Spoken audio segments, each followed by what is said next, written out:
staff has taken all possible efforts to ensure that this does not happen. However, in the event that it should, the city clerk will stop the video stream and TV broadcast immediately. The city council will remain in the meeting. However, the meeting will be paused, so no discussion will be happening. If the meeting is able to continue, the stream and broadcast will be reinitiated. If it is not able to reinitiate, the meeting will end, and all matters that have not been considered will be postponed to a later date. Each member of the city council and staff members will be participating in the meeting from their home or office. They all have families, pets, or roommates. In order to be respectful of their private space, council members may turn off their video, but if they are still listening and participating. If a council member leaves the meeting, they will let the mayor or city clerk know, and that will be noted. Public comment will be handled as followed. Public comment can only be accepted via email to publiccomment@sonomacity.org.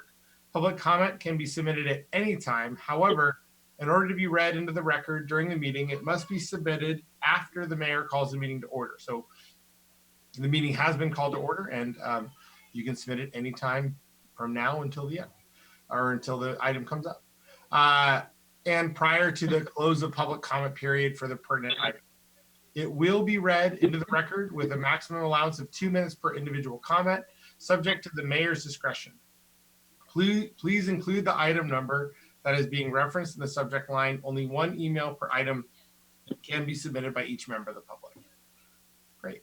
With that, I'm going to share the screen. We'll do the Pledge of Allegiance.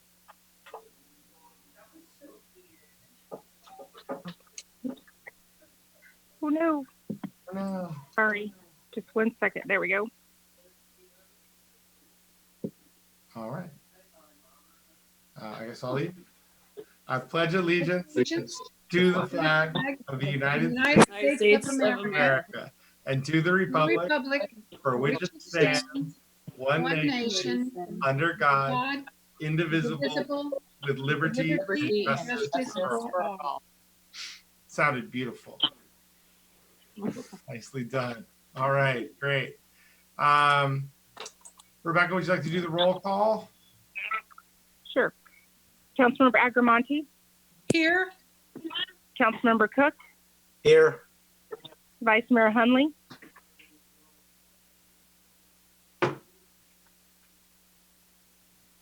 Here. Councilmember Harrington. Present. Mayor Harvey. Here. Thank you. Great. Can we get a move to, can we get a report on closed session? There was no closed session, so there's nothing to report. And then do I have a motion to approve the agenda? So moved. Second. Great. And now we'll leave it open. I guess I'll go ahead and open public comment. Would you like a roll call vote on that? Oh, roll Mayor call. Harvey? Vote. Sure, I would like that. Council, Very much. So. Councilmember Agramonte. Aye. Councilmember Cook. Aye. Vice Mayor Hunley. Aye. Councilmember Harrington. Aye. Mayor Harvey. Yes. Thank you. The motion carries unanimously. Excellent. And now I'd like to go ahead and open for general public comment. At this time, members of the public may comment on any item not appearing on the agenda. It is recommended that you keep your comments to 3 minutes or less. We're doing 2 minutes of maximum reading time.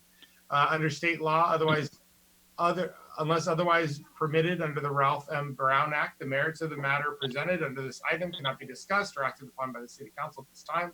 For items appearing on the agenda, please wait until the item, the public will be invited to make a comment at the time the item comes up for the council consideration. And so we're going to have the time for you to submit public comments open for 3 minutes. And so that time starts now. We don't have any currently, Mayor Harvey, so we'll Gotta wait, right, for 3 minutes. Yeah.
All right. How much time is left?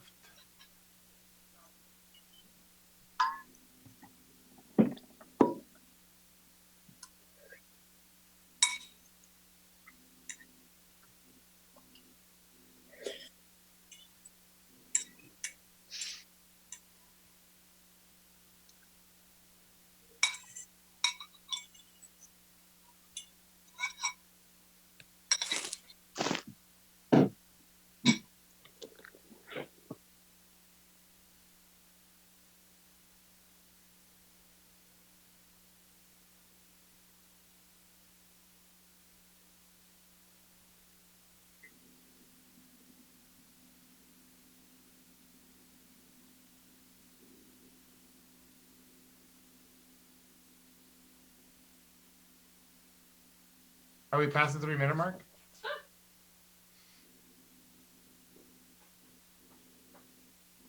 No, you're muted. 35 seconds. Okay. Good. The longest 3 minutes ever. Yes.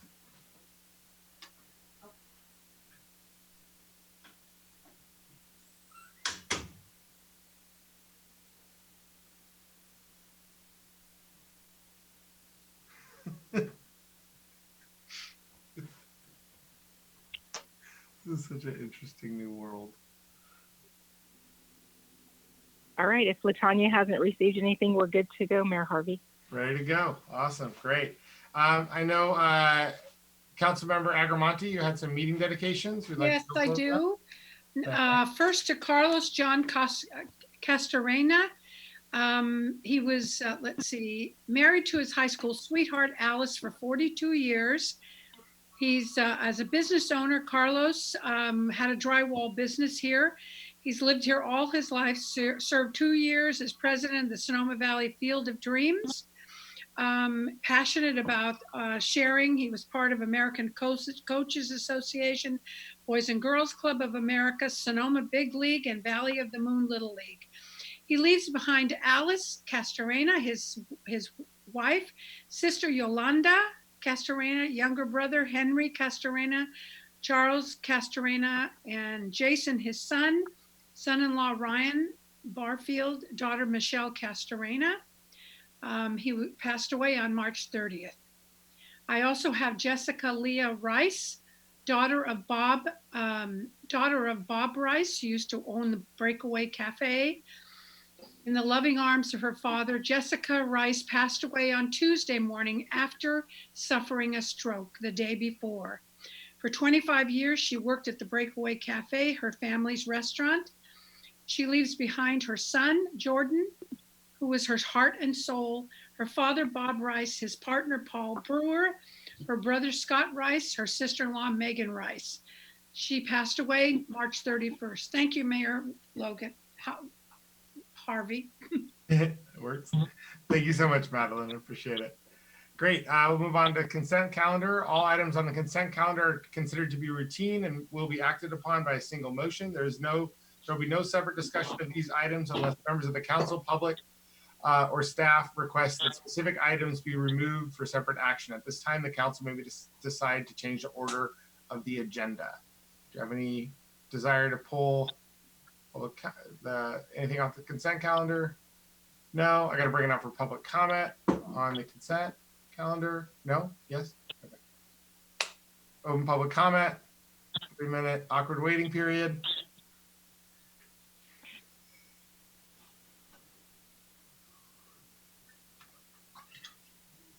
We'll have to think of something to fill this time. We need the Jeopardy music. I think that would be solid. Oh, there's Amy's dog. We could look at her dog. There you go. There's a dog. I was gonna make it the corgi 3 minutes. Woo. There you go. Everybody likes dogs.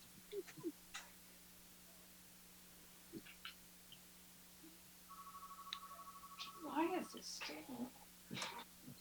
I have to, okay, sorry. I'm trying to get this phone to stop ringing. Sorry. You can go grab it. You got 3 minutes right now. I don't know. I've grabbed everything. I don't know what else to grab. Maybe Maybe I have to go find who's calling me. Is it your fax machine, Madeline? Oh. I don't even think anybody faxes anymore, do they? It's still plugged in. Oh God, you guys. Sorry. It's kind of windy. I think it's just lawyers and doctors, in fact. A minute and a half. Jeez.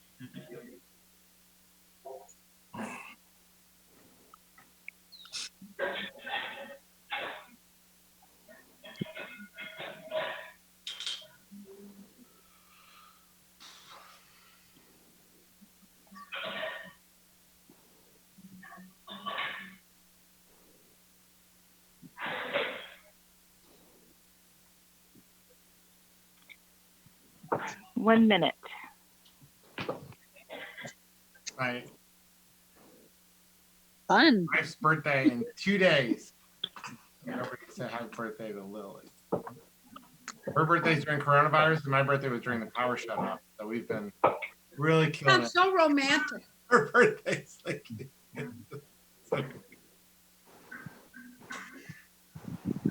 feel like Facebook memories are good for that. You're like, oh, a year ago I was in a fire, and a year before that I was in a power shut off, and a year before that it's like it's been different.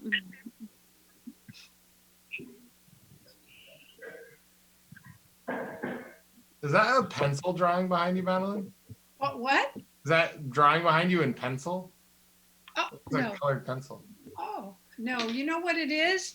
It's a scarf. I think I said this Oh. a couple of meetings ago. I won it for $10 and it cost $250 to have it framed. Doesn't that make sense? It's a great background. We're good to go, Mayor Harvey. I'm looking at Madeline's scarf. Okay, good. So do we have a motion to approve the consent calendar? Oh, move. Second. Ooh, roll call vote. Councilmember Agramonte, Aye. Councilmember Cook, Aye. Vice Mayor Henley, Aye. Councilmember Harrington, Aye. Mayor Harvey. Yes. Thank you. The motion carries unanimously. All right, on to the regular calendar. Discussion, consideration, possible restriping of Broadway restriping survey results, and possible direction to staff regarding potential request to Caltrans for consideration in Caltrans 2020 to 2021 paving and restriping project. I'll turn it over to Colleen Ferguson, our Public Works Director, who's been Mr. doing- Mayor, I have to leave. I have to leave for a moment. I have to plug in the iPad. Let's pause for Madeline to get her iPad plugged in. Go ahead and start sharing your screen though if you want to, Colleen, if you got a presentation for everybody. Okay, can we get the presentation where people can see it? Well, let's not talk until Madeline gets Is it up? It's coming. Not- Hang on. here. It comes. Okay.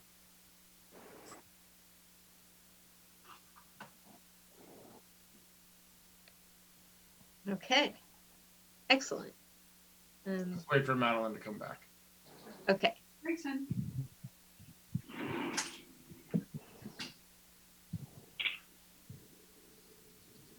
Okey-dokey, I'm back. Oh, I'm back. All Okay. right. Great. Um, Go for it. mixed up. Okay, so good evening, Mayor Give her a Hart. second. Give her a second. Let her get settled. Whoop. Oh, she's going for it. I'm not. Okay, Plug it in. Yeah. Sorry. that's all right. It's a little tricky navigating all the screens and Oh, it's everything.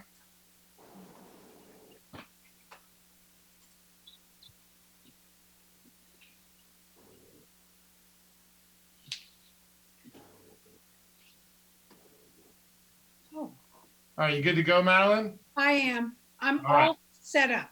All right. I have two things here, one with the Zoom and one with the council agenda. Man. All right. Thank for it. you. Go ahead, Colleen. Sorry about that. Thank you. oh, that's quite all right. So good evening, Mayor Harvey, members of the City Council. Our online meeting format allowed us to bring together a strong team for discussion of Broadway restriping options and a potential request to Caltrans for Broadway restriping with their upcoming pavement rehabilitation projects. So now I'll formally introduce the team we have here tonight. From Caltrans, we have Betsy Joseph from the Office of Project Management. Betsy is our regional project manager for Sonoma County. Betsy, can you say hi? Hi. Hey, Betsy, thanks for being with us. Great. And then we also have Muthana Amran, also from the Office of Project Management. Muthana is a project manager for projects in Sonoma County. He joined us in Sonoma for our business staff and farmers market day of outreach in June of 2019. So Muthana, can you say hi? Hello, everyone. Glad to be here. Excellent. Thanks for being here, Mufana. Thank you. And then, of course, we also have Frank Penry, a senior traffic project manager with GHD.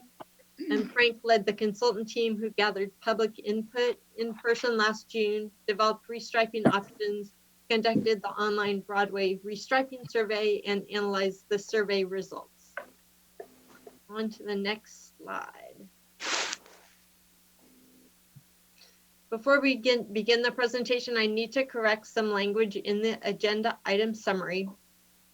In the third paragraph of the summary, as shown on the slide, it had said, so the correction says 97% of the survey respondents use a vehicle to move along Broadway, which is true. And you'll see in the reports in the presentation, many of those drivers also walk and cycle along Broadway.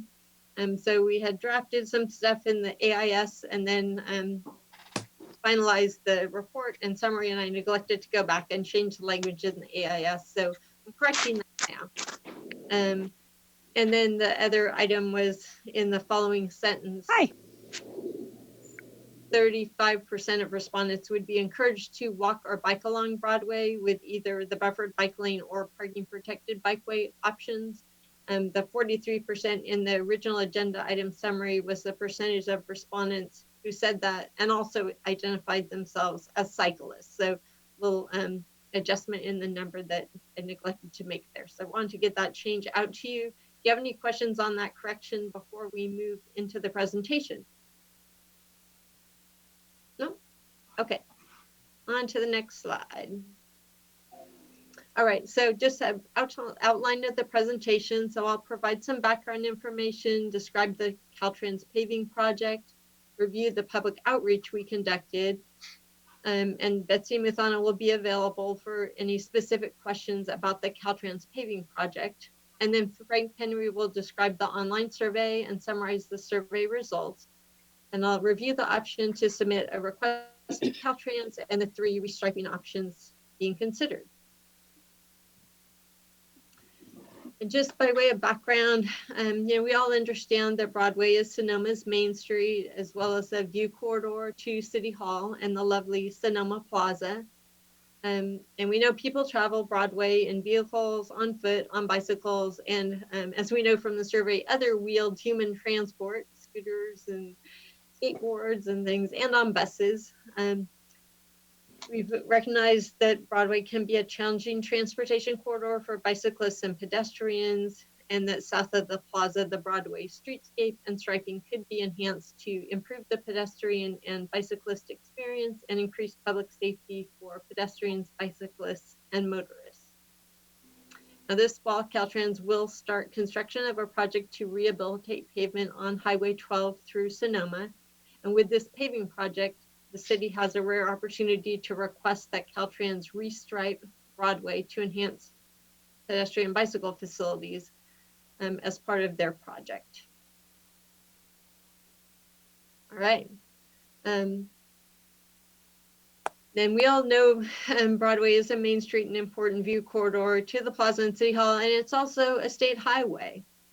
So that's important to keep in mind throughout all of this. It's managed and maintained by Caltrans, and like other streets in Sonoma, the city doesn't get to decide what happens on Broadway and how it should be striped, but we can make a request to Caltrans.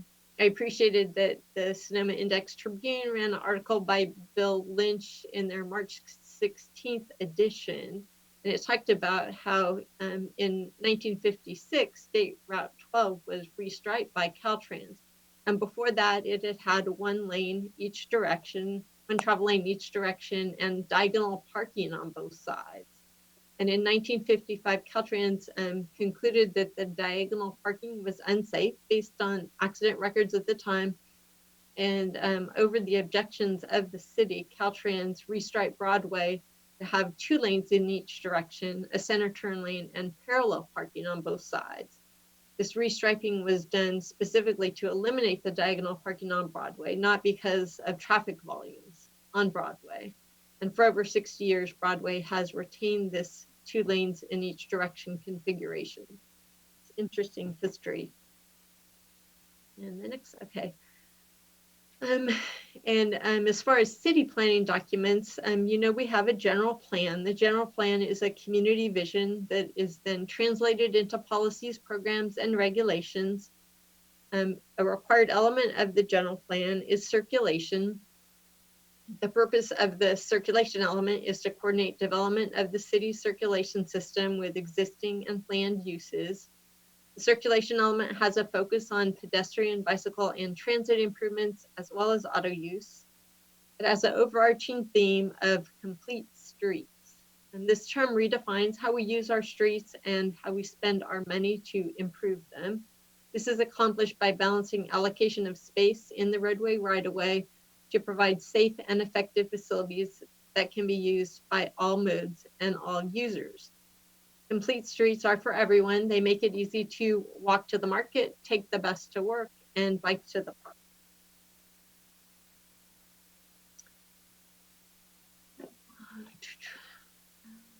So some things that the circulation element adopted in 2016 noted, was that the city of Sonoma is a city with a size and scale that is well suited to walking. It also noted that Sonoma's size, scale, climate, and topography make it ideal for bicycling. It acknowledged that in many areas, the city lacks the facilities and amenities to make bicycling a good alternative to the automobile. And so those are broad statements about the city, and then the circulation element does go into specific recommendations for different parts of the city. And for Broadway specifically, it recommended that Broadway from MacArthur Street to West Napa Street be reconfigured to 3 vehicle lanes, in one in each direction, and a center turn lane. It noted that volumes are lower on this segment than to the south, and based on the projected volumes, a single lane in each direction would be expected to function acceptably.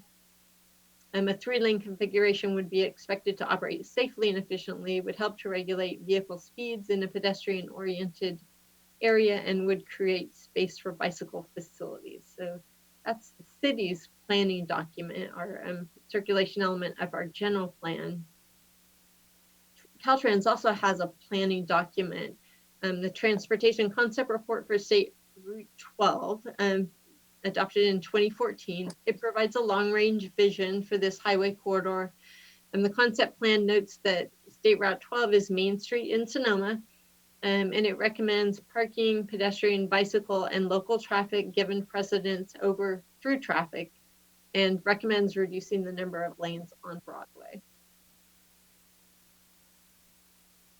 And just these, we've talked about these planning documents recommending reducing the number of lanes on Broadway. So some people wonder, well, what about all the traffic? Well, the traffic on Broadway, the average annual traffic is 8,000 vehicles per day. The capacity for a 3-lane configuration, so 1 lane each direction, the center turn lane, would be 11,000 vehicles per day at the optimal level of service A.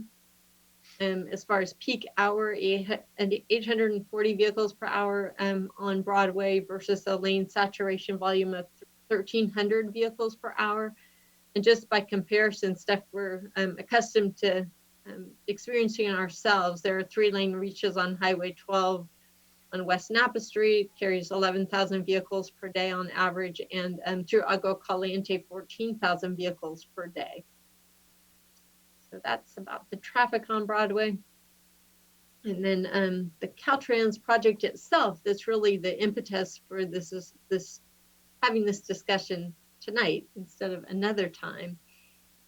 Caltrans is planning to rehabilitate the pavement on State Route 12 in and near Sonoma from Vallejo Avenue out near Boys Boulevard to Leveroni Road, Napa Road. We all know this is a much needed project because the pavement definitely needs rehabilitation. It's part of Caltrans, we call it the SHOP, State Highway Operation and Protection Program, that funds the repair and preservation, emergency repairs, safety improvements, and some highway operational improvements on the state highway system. The SHOP protects the enormous investment that has been made over many decades to create and manage the state highway system. For the 2018 SHOP project list, Caltrans is planning to invest $8.7 million in rehabilitating the pavement on State Route 12 in and near Sonoma. And the current schedule is to have the project ready to bid in June and start construction in November, and then conclude the construction with paving in spring of 2021. When the Caltrans project begins construction this fall, people will notice that it's not just paving. It has features beyond smooth pavement. So in addition to the pavement, the Caltrans project will include new pavement markings, accessible pedestrian ramps where they don't already exist, minor drainage improvements, updated signs, and high intensity activated crosswalks on Broadway at Patton Street, France Street, and Millay Street, and also on West Napa Street near Riverside and at 3rd Street West.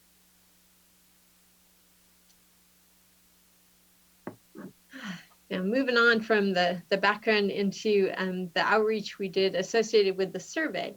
So we had a workshop with City Council on March 2nd, and at that time we outlined the robust public engagement program that we had planned to gain input to assist you all in making the decision tonight whether to request that Caltrans restripe Broadway in a different configuration. So the online public engagement tool launched on Friday, March 6th and ran through Monday, April 6th. We used an online platform called Social Pinpoint that allowed community members to participate when it was easy and convenient for them to do so. In hindsight, this turns out to be particularly important when we were all ordered by the Sonoma County Health Officer to shelter in place due to the coronavirus pandemic. An in-person public meeting to gather input just wouldn't have been possible, as it turned out. So we got the word out about the survey through the city website and Facebook postings that provided a link to the public engagement platform. During the week after the survey launched, we ran advertisements in both the Sonoma Index Tribune and the Sonoma Valley Sun, which also directed people to the online portal. Next, yeah, and city public works maintenance workers distributed posters and flyers all along Broadway through the downtown area to local schools and to key locations and businesses in the community. And then I sent email messages to agency partners, some of whom are listed on the slide here, and to everyone who provided an email address during our June 2019 in-person public engagement. Our goal was to get lots of community input and share it so you can make informed decisions tonight. Well, I would say we succeeded. Over 700 people provided input and comments to the online survey. That's a lot of response for a town this Sonoma size. I really want to thank everyone who participated. So anybody watching, you know who you are. Thank you very much for taking your time to participate in the survey. So now I'm turning the presentation over to Traffic Engineer Frank Henry with GHD to present the survey and the results. Thank you, Colleen. A lot of this slide right here is a bit of a rehash of what has been introduced already. Thank you. I am on, right? Okay. But the key points of the have your say on restriping Broadway after paving is the amount of input that we received. 731 respondents responded to the survey, and due to the shelter in place and some extenuating circumstances, what was supposed to close on March 27th. The survey was extended another, I believe that was 2 weeks, and ended on April 6th. That allowed actually an additional 125 respondents to provide input. So this input that we've received is summarized in the slides that I'll have for you. We have a couple control groups that I'll illustrate, and then the important thing to note is that much of what you're seeing tonight is in percentages of the response received, and this particular subgroups: the residents, the users, and the age groups. Next slide, please. So this slide right here is to talk about the demographics of the survey. What we had is an actually overwhelmingly large response from the 61 to 70-year-old respondents. 34% of the respondents were in that age group, which actually was almost as great as the next two smallest groups, the 41 to 50 and the 51 to 60. Those made up about 37%, and you can see that the 61 to 70 is 34%. The breakdown is actually underneath. So you can see that we actually had 246 people, respondents within the 61 to 70, and how that broke out over the various ranges. Happy to see that we did have some 18-year-old and younger respondents taking the survey. The next item there, and so that will be actually one of our control groups, is the age. What best describes you was one of the questions that we received input on, and this was largely to understand where the group was coming from. So we had a breakdown here of whether they were resident or of Broadway Street or the downtown district, whether they worked at home or in the business within the Broadway or downtown, whether they lived in Sonoma at large, or live or worked within the Sonoma Valley. And then the last part there, visiting the city or other. And other would be property owners, caregivers, people who come into town for various reasons, but don't. Mr. Mayor, I have to leave. I'm relieved for a couple of minutes. My iPad is dead still. Okay. You can continue. I've read this unbelievably. Thank you. Thank you, Madeline. So 97% of the respondents actually live or work in the Sonoma Valley area, including the city of Sonoma. And you can see here at the bottom, the number of respondents broken out by the actual number, leading to our total of 731. On the right-hand side here is the breaking down how often they're using Broadway, traversing the roadway, accessing the businesses and homes. You can see here, actually, I need to minimize. There we go. 88% of the respondents visit Broadway or use Broadway at least once per week, multiple times per week and every day. We're summed together to be the 88%, with a much smaller percentage using it just once a week or every couple weeks, even once a month or less frequently. You can see those breakdowns getting into single digits for once a month, 10 people. What we saw here is we had 72 folks not respond to this question. That's why there's the discrepancy between the 659 and the 731. Not everybody responded to every question, but over the course of the survey, many respondents responded to most of the information. So next slide, please. One of the things the survey did is it not only asked questions where somebody would check a box or make a selection, but we received a number of comments from folks over the course of the survey, and those will be illustrated here. These here have to do with the demographics. Just wanted to highlight some of these where, you know, we had a 60-year-old Sonoma native. We had sixth generation, born and raised, now living in Glen Ellen, as well as people who live within the city limits. The person here actually was part of the coalition 30 years ago to try and get marked bike lanes in the city and for students to get to school. People responding saying that they rode their bike almost every day while commuting to Broadway or throughout Sonoma. Next slide, please. So here's where we take those control groups, and I'll illustrate here in a second, but what we wanted to do is find out who's moving and how.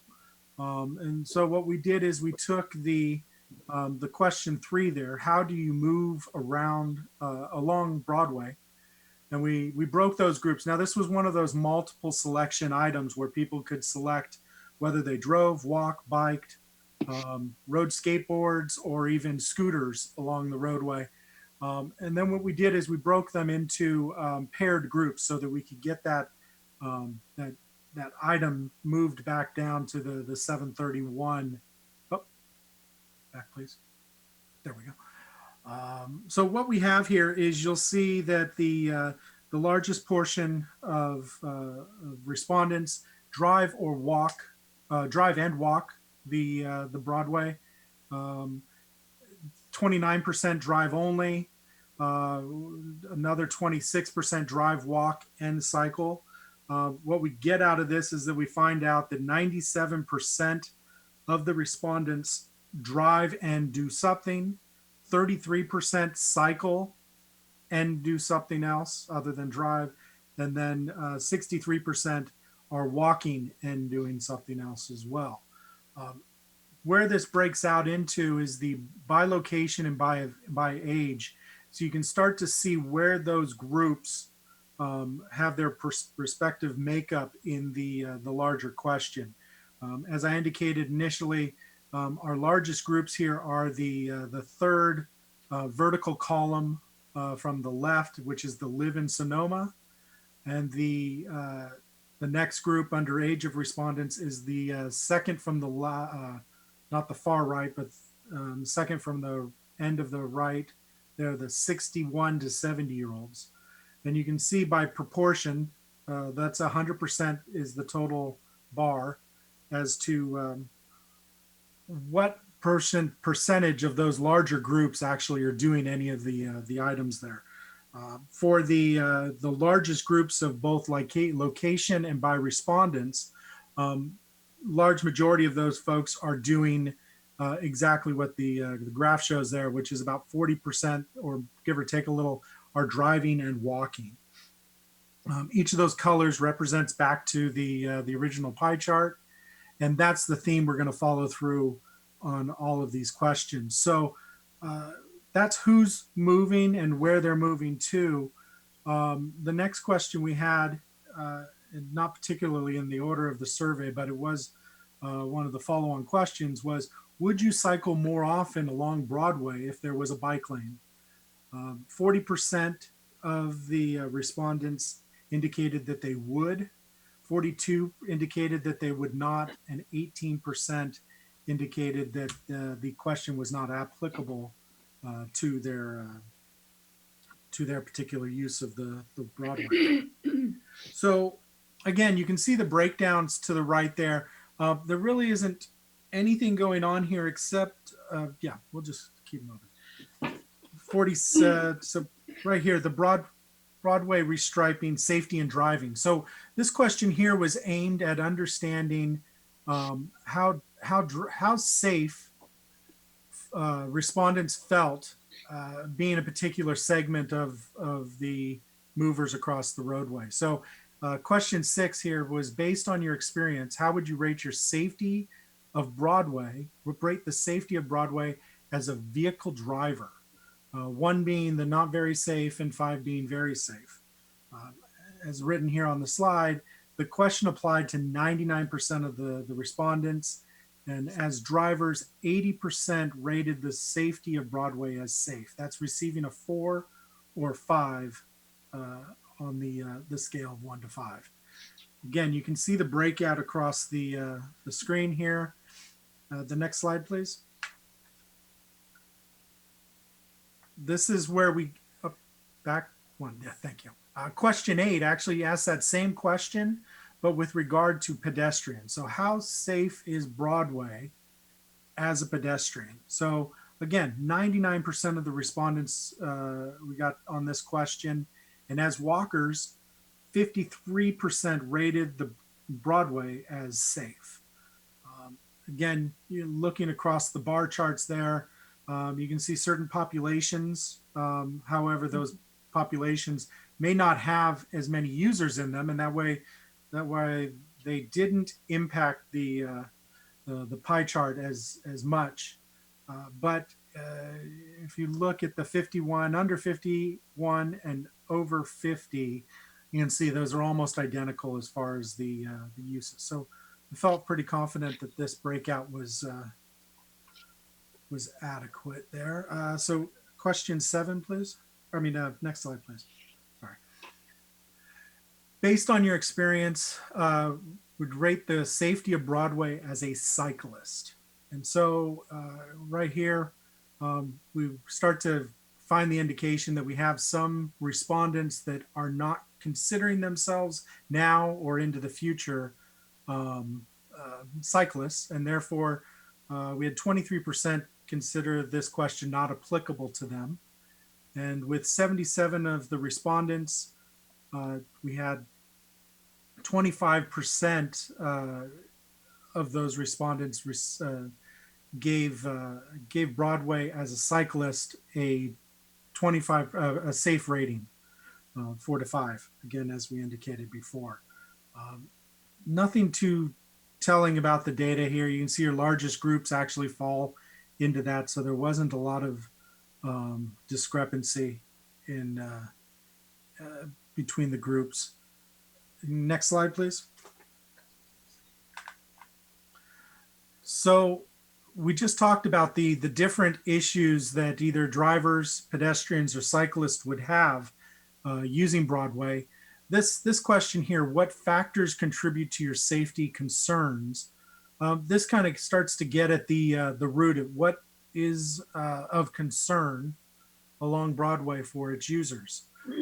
You can see here pedestrian crossings at 36% was a very large concern. You can see that blue for some of the younger aged respondents was higher, and the back one, please.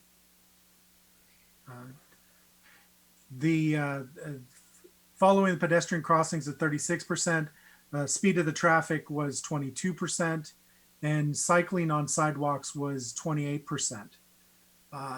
Proximity of vehicles and bicyclists, this would be accounting for the existing facility, there not being bicycle lanes on the roadway, would account for 12% of those folks citing that as a concern. Next slide, please. So again, looking beyond the numbers, these are some of the comments that we received with regard to the concerns for safety along the roadway. Again, just to highlight a couple and highlight them for a reason that they're likely to be fixed. The bad pavement comes up as a condition or a safety concern, as well as the pedestrian crossings, lack of sufficient crosswalks. Again, we had one here that says cycling is a non-issue, and he's never seen anyone cycling on Broadway. Cyclists don't obey the traffic laws. If lanes are eliminated, will intensify traffic on 2nd Street East or other parallel streets, and those streets already have too much traffic. Inattention, aggressiveness, speeds, all of those things reiterated here in comments are also reflected in the tables themselves. Next slide, please. So we brought up here, we're bringing up the standard bike lane, which was one of the options that we had here. It's important to note that with the standard bike lane, only makes room in the existing geometry or the existing roadway width for bike lanes by narrowing travel lanes. It doesn't provide a buffer. It's effectively the do nothing alternative while retaining all 5 travel lanes. Adding the bike lanes alone would not be expected to influence the factors related to the safety concerns. Pedestrians would still be crossing and exposed to 5 travel lanes when crossing the street. The lanes and the number of lanes, not a significant reduction in those traffic lanes to impact speeds or some of the other safety concerns that we had that were noted earlier. However, again, this would retain the existing 5 travel lanes on Broadway between MacArthur and Napa Street. Next slide, please. So with regard to the bike lane, this is again looking beyond the numbers. Lots of comments. 730 people responding to these. Every time we had an opportunity to receive comments, comments were likely a third of the respondents replying to these. So we tried to capture, you can see here, if I tried to put them all up, it would be impossible to read them all. But that first one on the left actually is a repeat and belongs on the right as it is there. So I apologize for that. We also got a mix of comments. This is where it got interesting, is that that backhanded compliment to some extent, where to say that what you like about the standard bike lane, we received comments like nothing. They didn't find anything redeeming about the bike lane. And then when we asked them what they disliked about it, we got everything or nothing.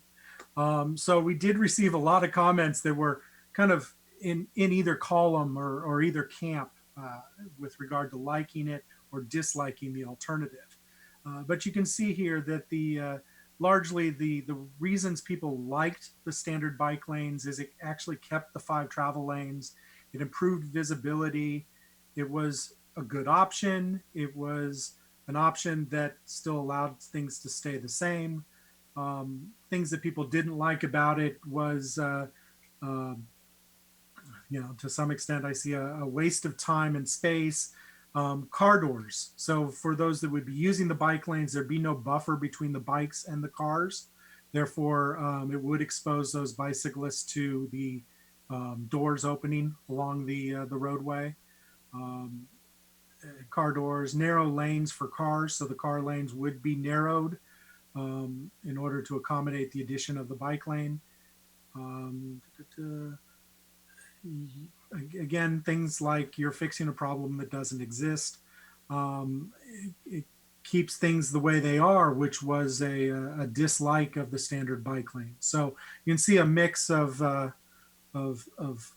comments with regard to the like and dislike for the standard. Now, if we move on, what we see here is gauging the cyclist's interest in just in general. So the survey, we really tried to get, you know, there were the very direct questions where we asked what you like about this or rank this or do that. But then we also wanted to touch back at what type of bicyclists are we talking to? And so this is a question here is, what is your relationship to cycling? And so I hope you all recall we had the little bike pyramid back in March when we talked to you initially about this. And that bike pyramid took those, you know, the very top of it was the strong and the strong rider. The I ride on the road, bike lanes are not. Then there was the second tier, which was the confident rider who typically ride on the road but likes to have a bike lane. Then you had that next tier, which was the interested. They'd like to bike ride, typically bike ride away from vehicles, but if there were a protected path or an adequate buffered bike lane, they would use it. And then again, we have those folks that were just not going to get onto a bicycle. And you'll see here that they're broken down largely by quarters. Quarter of the respondents indicated that they met each of those 4 groups. gets fun when you start to look and try and match those four groups to the, who's riding by location, or what their interest relation to biking is by location, by the way that they use the roadway. And there should be no surprises there that, somebody who drives and cycles is obviously going to have a very strong representation, and by age. And so those 18 and under, they're either strong or confident riders. And they're likely, the upper age of that group there. Where we start to see some discrepancy here is that average over 50, under 50, we see a big discrepancy in the competency of respondents. That would be those two columns all on the far right on the top graph, where the confident riders more so under 50, less confident over 50. Of course, over 50, there was less interest in riding as well. Now, the reason we've got the second graph here takes us to how these four relationships that we've got on the screen map out to the different types of bike lanes that we were talking about, the bicycle facilities.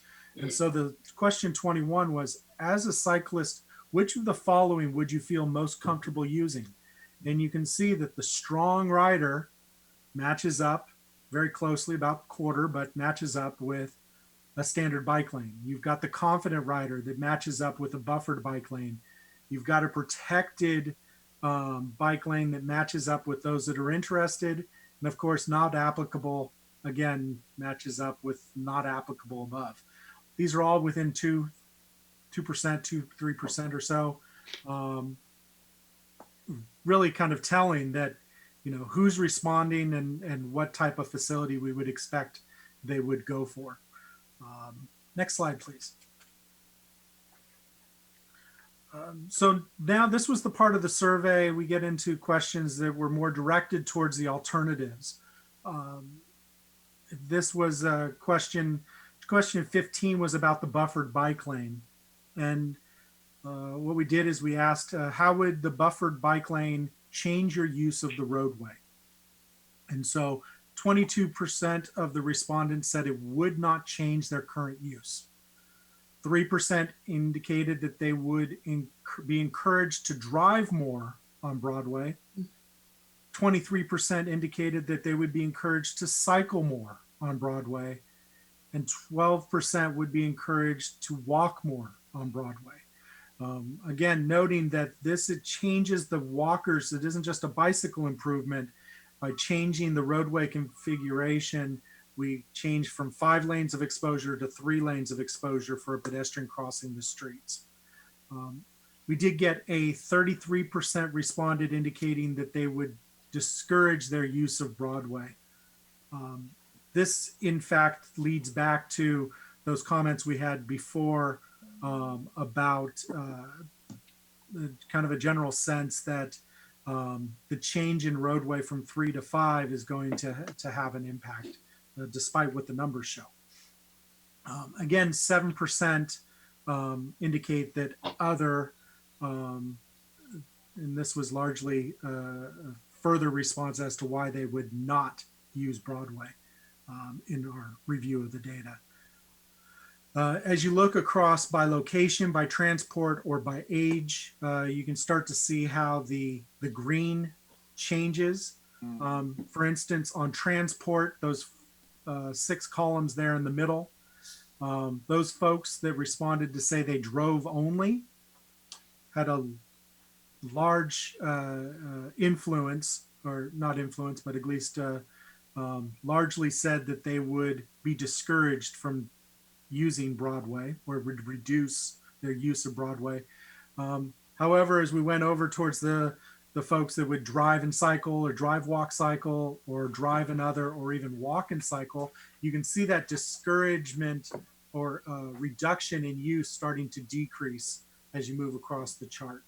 By age, both ends kind of came to the center here. You can see that, and I'm using the 51 and over 50 as kind of a guide, that the under 51 group would be more encouraged to ride than the group over 50. Largely the same. Oh, well, actually, it's the green. The green actually had a little bit of a reduction in that group under 51. So Kind of interesting that we did a breakdown for people between the ages of 19 and 20. So may I ask a question? This is Madeline. So some people are, is that okay to ask a question? Yeah. Okay, because it seems to be a connecting theme about walking on Broadway. Walking and crossing the street or just walking? I have never crossed that street walking. okay.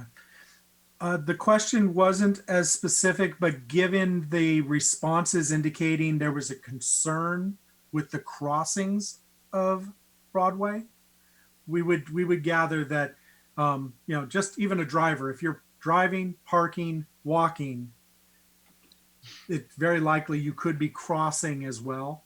But we did not make a distinction between a crossing pedestrian and a walking pedestrian. Okay, thank you. You're welcome. And Mayor Harvey, you had made a comment about the under 18 versus, that worked out to be a very kind of an odd group to have. You're right. What we did is we were hoping to determine how many school age respondents we would have. That's really where that 18 and under was the impetus of that was to determine how many people, how many respondents were school age. And as we know from the responses, there were only 4 respondents in that group. Yeah. And that actually is another portion of the data. We did ask all of the respondents whether they had a school age dependent. And we found overwhelmingly 70% of the respondents did not have a dependent. The vast majority were over 50, right? Correct. Over 50 and over 60. Our largest group was 60 to 1 to 70. Yeah. So. Yeah. So we asked the question hoping we would get an idea of how many school age children. However, it didn't turn out to be more than 4. Buffered. Yeah. So these, again, looking beyond the numbers, this is comments that we received with regard to the liking or disliking of the buffered bike lane. And we've got some comments there. The 1 lane versus the 2 will slow down the speeds of the cars. This was considered a positive of the buffered bike lane. What did they like? Absolutely nothing. Again, we've highlighting clearly marked facilities, the buffer and the bike lane. It says fewer cars on the road at pedestrian crossings, but I think it was, I would mount that as a positive to being fewer lanes. I like how the cyclers would have a buffer, reduces friction between the cyclists and the parked cars. I would add, as well as the friction from the moving traffic. On the dislike side, it reduces the number of vehicle lanes. There's no physical separation or protection, which is an item we'll get to here shortly. Still too close to traffic. Too much space, ugly green paint. One of the things I want to note back on this is our visual simulations, as well as the cross sections, indicated there would be green lane. In our profession, and the way we do this is we utilize that green paint to really indicate where there's going to be conflicts and where more attention should be paid between the interaction between bicyclist and the vehicle, bicyclist and the pedestrian. So we're not looking at lining the streets from one end to the other in green paint. So again, some of the who noted that it's going to keep pedestrians safer when they're entering and exiting their car, because it can be a little nerve-wracking on Broadway getting back into your car. I like that. Yeah, this would considerably have a larger buffer between the travel lane and the parked car. Um, uh, Highlighting a couple other, it's, what do you dislike? It's almost perfect, but it's not protected from the moving vehicles. Uh, Bike lanes are not used enough to warrant changing Broadway. Car doors and parkers. Yeah, but the buffer protects from car doors, the cyclists from the car doors, isn't it? Yes, that's actually a miss on that response. But yeah, if you go back one slide, please. You can see here, because of the roadway width we have on Broadway, we're actually allowed to not only buffer between the moving traffic and the bike lane, but also provide a substantial buffer between the bike lane and the parked car. This isn't always used. It's really the luxury of having such a large palette to work with here. But this would keep the bicyclist out of the door zone. Yep. Move forward, please. Now to the protected bikeway. Again, interestingly enough, we came up, and I didn't highlight this on the last slide. I was going through each of the uses there, but I'll make the point here that 35% of the respondents would be encouraged to either bike or walk along Broadway with either of these two options. What makes up that 35% is a little different depending on the options. In this case here, 20% would not change their use, as opposed to 22% in the previous alternative. 5% would be encouraged to drive, where 3% was with the buffered.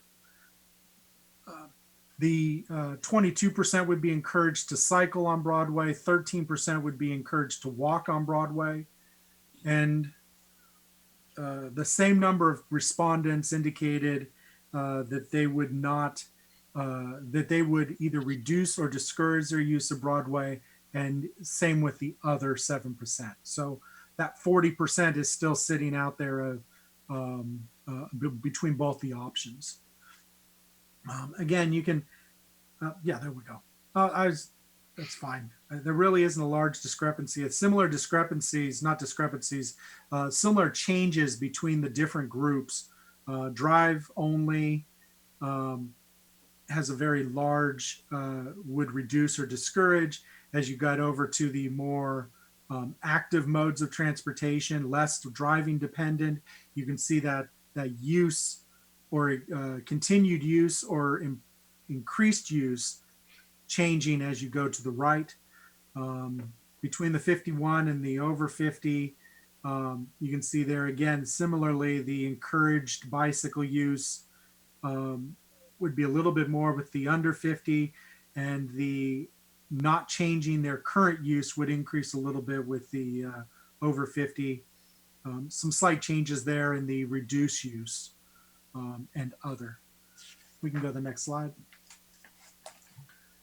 Here we have, as we've done before, beyond the numbers, parking protected versus the dislikes, or liking parking protected versus the dislikes of parking protected.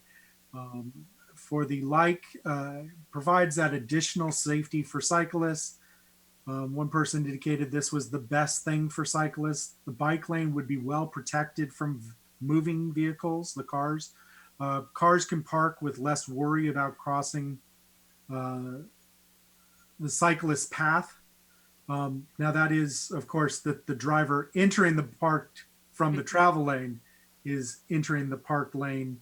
But then there, as you'll see on the dislike side, comments here about the people having to move from the parked vehicle to the curb across the vehicles.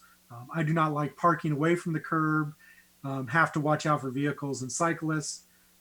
Impossible for handicap accessible parking without a conflict. We'll note that I don't believe there's any handicapped parking on Broadway at this current time. So this is one of those questions that the accessibility of the parking wouldn't be a change. Will hurt Broadway's businesses and traffic. Don't like it much. Broadway is fine as it is. I am jumping around here, I apologize, but you have this in front of you to read through. 3 lanes of traffic, confusing.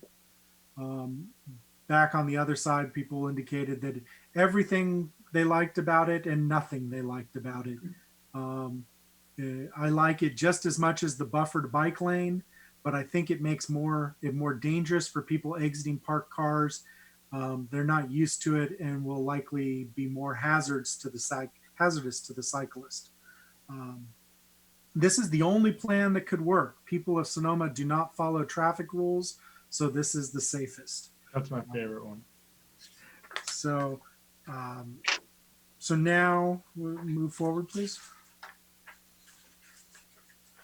So another one of the options that we put out there, based on our input from City Council at the engagement meeting we had in March, we did put another option out there to determine whether or not there was interest in angled parking. Now, this obviously has implications with regard to Caltrans and understanding how this could work, but we'll see here that actually nearly 50% of the respondents indicated that they were not in favor of more parking on Broadway. 21% had no opinion, and 30% indicated that they were in favor of more parking. Results were largely all over the place, depending on the different groups by location. If you resided on Broadway or worked on Broadway, those were a little flipped there, but then as it went into live in Sonoma or work in the Valley, those were exactly the same. Even the visitors, somebody who visits the city, had less of an interest in the parking on Broadway. The under 50 and over 50 results largely the same, representative of the total graph there. So we'll go to the next slide, please. So with all those options put out there, one of our last questions was ranking the 3 options. And so what respondents were able to do is take the 3 options and put them in a relative order of their ranking. What we did here with this question is we took all of the number 1s and ranked them against the other number 1s. And what you would find is that both the standard bike lane and the parking protected bike lane were either number 1 or number 3, and the buffered bike lane largely sat there in the middle. I don't have that depicted here on the screen, but that's from observing the data. What we have is largely what that pie chart actually shows is that majority of the respondents either selected the standard bike lane because they were in favor of just a standard bike lane, or largely because it did not change the roadway configuration from 5 lanes to 3 lanes. We saw that kind of throughout the data. The data here, the buffered bike lane and the parking bike lane are really kind of that vote or ranking for changing the roadway reconfiguration, while the standard bike lane was a vote to keep the 5-lane configuration. Taking that across by location, by transport, and by age of the respondents. On this chart here, I actually provided the numbers for you rather than just the percentages. You can see the under 50 and over 50, largely the same response there with just a little variation.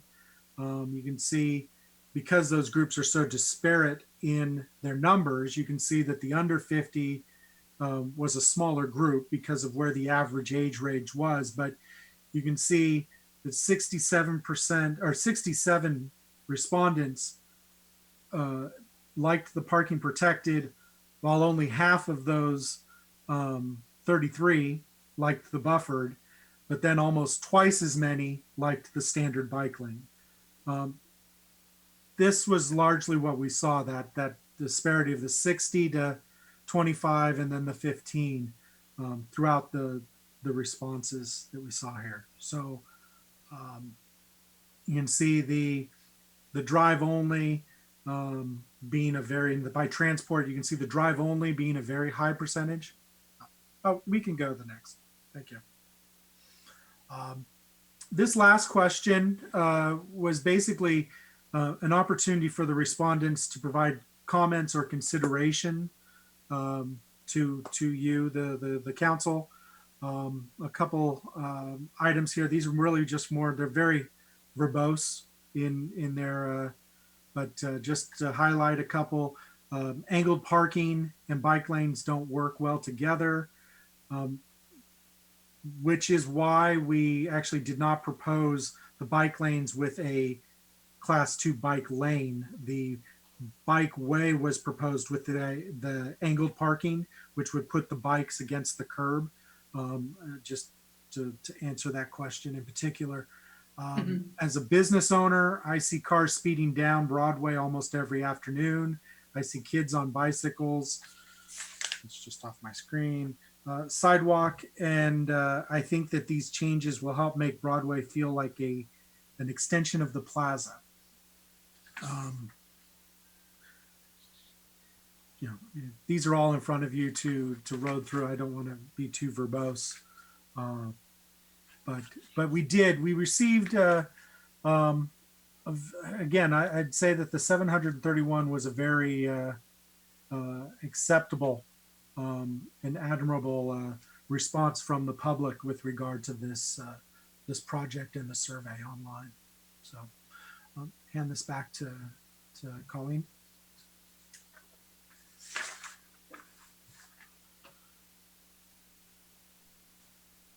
You're muted, Colleen. Thank you, Mayor Harvey. I know that was a lot of information to present, very dense, and it's all also in the report, the summary report and the more detailed report for anybody's reference now and in the future. But we're moving on. So those were all the survey results. And just to kind of recap, you've heard the history, the general plan circulation element, the recommendations in the planning documents.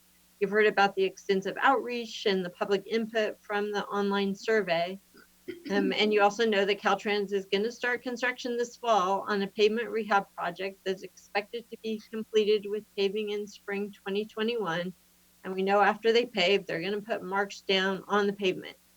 So this is an opportunity for council to choose to request that Caltrans restripe Broadway in a different configuration after the pavement rehab project is done. And just before they put the stripes down, city staff, from our conversations with Anna and his conversations, well, and with Betsy actually, we've received, I would say, informal communication that Caltrans supports multimodal transportation options and would be willing to consider a city council request for implementation of a revised striping plan for Broadway. But we all know, since Broadway is part of the state highway system, Caltrans has the final decision regarding restriping as part of their project. Great. Do we have questions from council? I'll try to get the participants up so you can raise your hand in there if you want to do that, or if you just want to raise your hand visibly on the screen, that's fine. No questions? Yeah, and I was just gonna kind of recap the options that are being considered, but we can move on to questions if the council's ready for that. I mean, I think you know about the options and, you know, basically. I think everybody's pretty familiar. Yeah, so. Do we have questions from council? And you can go to the last slide, Rebecca.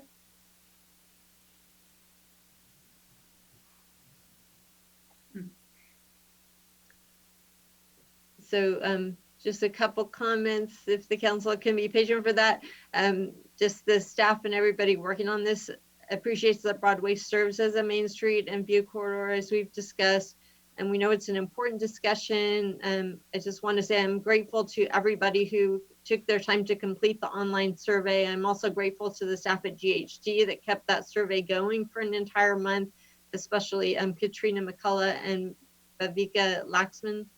Want to thank them. And the staff recommendation is really that City Council discuss and give direction to staff regarding submittal of a request to Caltrans for consideration in their 2021 paving and restriping project.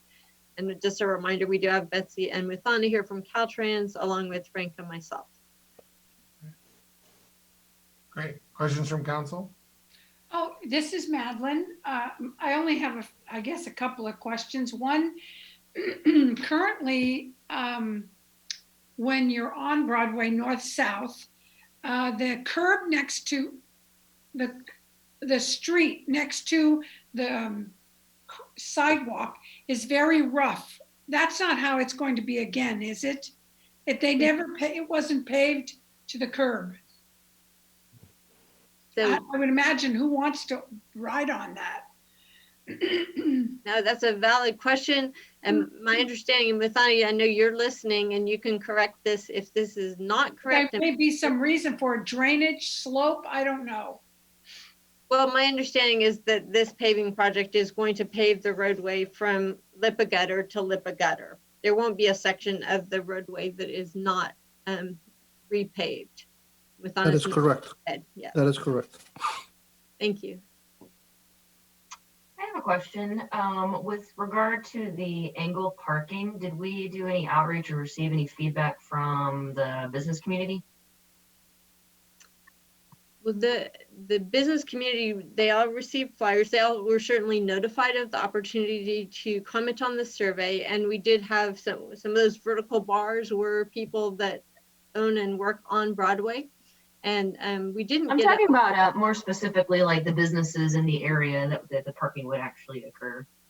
Like on Broadway, those businesses that would be adjacent to the parking. Like did the chamber do any specific reach out or anything? Not that I know of, no. Good question. Yeah, I have a question. Are these the only options that are possible? I've been kind of thinking about this, and I'm wondering if it would be possible to do, because the bike lanes as they exist right now, they aren't paved and they need to be repaved. And they need, sorry, my wife's just coming right now. And so basically from Patton to Napa, the bike lane doesn't exist. And then further up Broadway, it exists right now. It's just very rough. And so what I'm wondering is there a possibility of reducing by one lane from Napa to Broadway? And I would personally choose the southbound lane, and then adding a bike lane in there and then expanding that road. Like, are there other options? How much can we play with this? How much freedom do we have as far as giving direction? I guess is really my question. That's a very interesting question. And I'm wondering what our consulting traffic engineer thinks of that. I know Caltrans has some criteria that they would find acceptable and not acceptable. And as I understand the question, are you thinking having bike lanes on a portion of the reach that we're talking about from Napa to MacArthur, but not the whole length? Yeah, so basically from Broadway to Patton, there's a very popular crosswalk at Pete's that we could reduce, we could make shorter by a lane. And then also you could add bike lanes where they don't exist. And you would basically make, my idea would be to reduce the road going south away from the plaza to one lane, keep the turn lane and straight lane as planned, and then use that additional space to add just a normal standard bike lane that connects in. And then as the southbound lane goes up, it would split back into two lanes, basically after Pete's. That's a great question. I see Frank thinking hard, and I don't know if he has a response to that question or not. And just to be clear, Mayor Harvey, a couple times you said from Broadway to Patton. Do you mean from Napa to Patton? So Napa to Patton on Broadway, yeah. Okay, thanks. So I guess I could step in here. So as we were indicating with the standard bike lane option and I'm assuming, are you, when you say bike lane, are you indicating a buffered bike lane in some locations or just a standard? Buffered or standard, I don't know what we could fit. I don't think that we could do, because we wouldn't be removing 2 lanes. I guess it would be kind of the same there as, I guess, because we were going to keep the left and right, but that becomes the middle turn lane. But if we could fit buffered, that would be great. The bike lanes are pretty wide as you get further south on Broadway. I mean, they're really wide now and pretty comfortable. But they need to be paved. But yeah, if we can fit buffered by removing 1 lane, great. If we can't, then just a regular standard without the additional buffering. But I guess I don't know enough about bike lane terminology to nail the differences. But I'm just thinking if we could add a visible bike lane, a named and segregated bike lane from Napa south on the up to Patton Street by removing one of the southbound lanes, and then not squeeze down, but push back out the 2 lanes as you go down. I think it would make a lot of sense. And then you'd have a bike lane the whole length of Broadway. And you would be able to make the crosswalk at Patton Street where Pete's is a little shorter.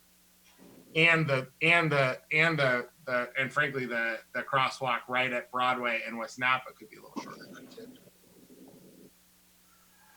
I think there's a configuration there because of one travel lane is 12 feet. And so at 12-foot travel lane, removing a 12-foot travel lane would in essence give you 2 6-foot bike lanes just by math. So you wouldn't need to reduce the travel lanes in order to add the bike lane, reduce the width if you just removed 1 lane. As it got to the crosswalks, my only reservation or concern would be the alignment, center line alignment of the lanes, because obviously you would want to take 1 lane in one direction and break that into space on both sides of the street. So it would likely have some jogging going on there. And as you approach the traffic signal at MacArthur, but it wouldn't affect the traffic signal at MacArthur. All of that would be exactly the same. Same thing. Just like we were proposing. Yeah, I'm just saying as it hit, if you're going southbound, it would hit Patton and then it would expand into 2 lanes. And then it would look exactly as it exists now after Patton Street. But from Patton in on the southbound lane, it will be 1 lane and you'd have 2 bike lanes that connect into that larger bike lane that's there. Yeah, in that essence, you're not changing much on Broadway. You're really not changing anything except for the experience of going from West Napa to Patton, which is a very short amount of time. And that would help. We've had some conversation that it would help the intersection there because sometimes people are trying to turn right into the southbound 2 lanes and turn left, and it creates a little bit of confusion there. There would only be 1 lane, which would be somewhat helpful. And in addition, you would add bike paths where they aren't. The really spot where they don't exist is from Napa to Patton or so. And then now that they'd be paved, the bike lanes or the shoulder as it is now is wide enough to really be very comfortable. You can ride 2 wide there for sure. It's just horrifically unsmooth. It's basically a gravel road at the moment, as Madeline pointed out, but that would become smooth. And I think it could work out kind of for everybody. You'd mostly maintain the way it regularly works. You'd add some buffered right next to the plaza. You'd squeeze down the 2 most popular intersections to make them a little shorter for pedestrians. I wonder if Betsy or Muthana has any comments from a Caltrans perspective. So this is Betsy. Our main thing would be to run it through our highway operations and see how that affects, reducing the lanes. So right now we have 2 lanes in both direction, and when we have a lane reduction, we have to see how the highway will operate, since this being a state route, how the operations will work out.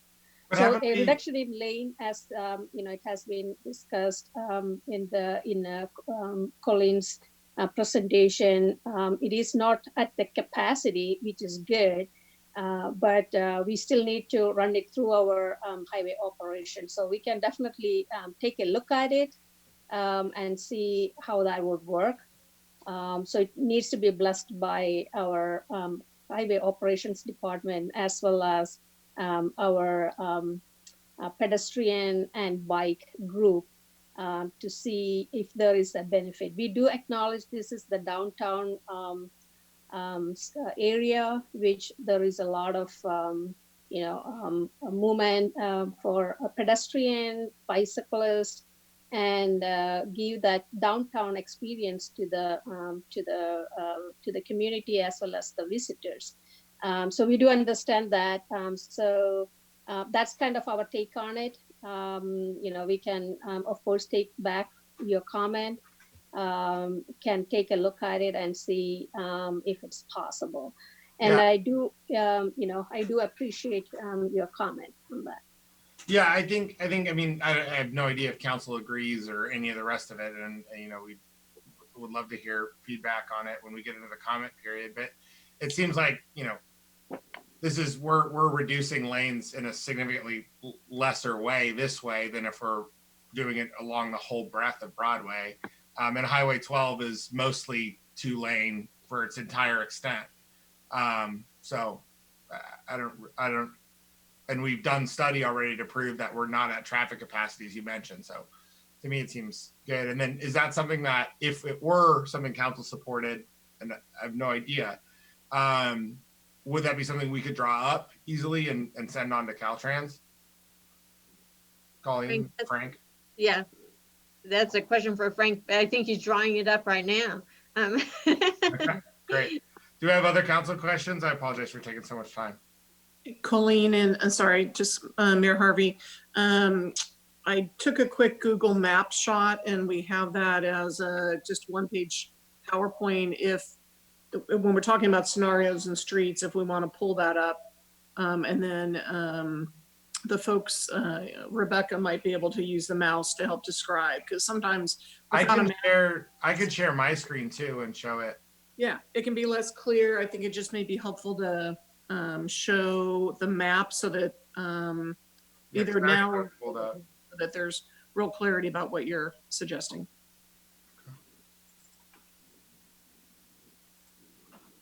So here's the street. So it's going a little slow. So what I'm saying is we'd take out one of these lanes, this lane here or whichever one, and potentially we'd take out this centerpiece. I don't know what would be necessary. And then you'd run, and you would do that from here, from the plaza right here. You take out one of these lanes all the way up through Patton. You could just do it to McDonald too, but if you do it through Patton, these are two pretty popular intersections. And then you would leave this 2-lane the whole length of Broadway. The northbound lane towards the plaza would stay 1-lane or 2-lane the whole way through. The turn lanes stayed normal. But here, the street does kind of widen, and you can see the bike lane. There's a pretty sizable, especially right here, you can see that there's a pretty sizable break between the car and the shoulder line. And so this is pretty comfortable to ride in. But up here, it's significantly less. It's tough to tell because of the trees, but it squeezes pretty hard right next to the cars there, and it can be pretty uncomfortable to ride in. And here we could have a bike lane right there and right here. We'd get rid of one of these lanes. It'd be a single lane on this side, on the southbound side. And then right after basically Pete's, hell, you could even add some angle parking in Pete's. That'd be cool. Then it would expand back into 2 lanes at this point. right in here after Patton. This would go from 1 lane to back into 2 lanes. It's kind of my idea. But And this differs from what has been proposed when just where the lanes go back to 2 lanes.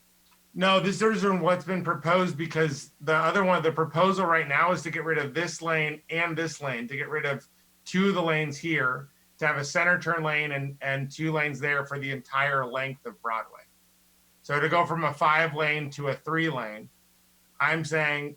Well, but you keep, no, I just, fine. I get, so where is yours similar and where is it different? Because it's really hard to keep track of what's happening. It's similar in that it's basically similar from West Napa until Patton. And then it goes into the 5 lane afterwards. So it's similar until Patton Street. And then after that, it's the standard. And why does that the point that it needs to go to more lanes? Because 61% of the citizens said they didn't like it going to 3 lanes. And this is and because there's a significant bike lane or shoulder existing right now, as you can see with this car, for the majority of the stretch of Broadway. And I've ridden it. It's pretty significant. Other people maybe feel less comfortable with it, but so my thinking is we can develop a compromise position that puts a bike lane in where it isn't, which is down here, and leaves Broadway as it is for the majority of the road.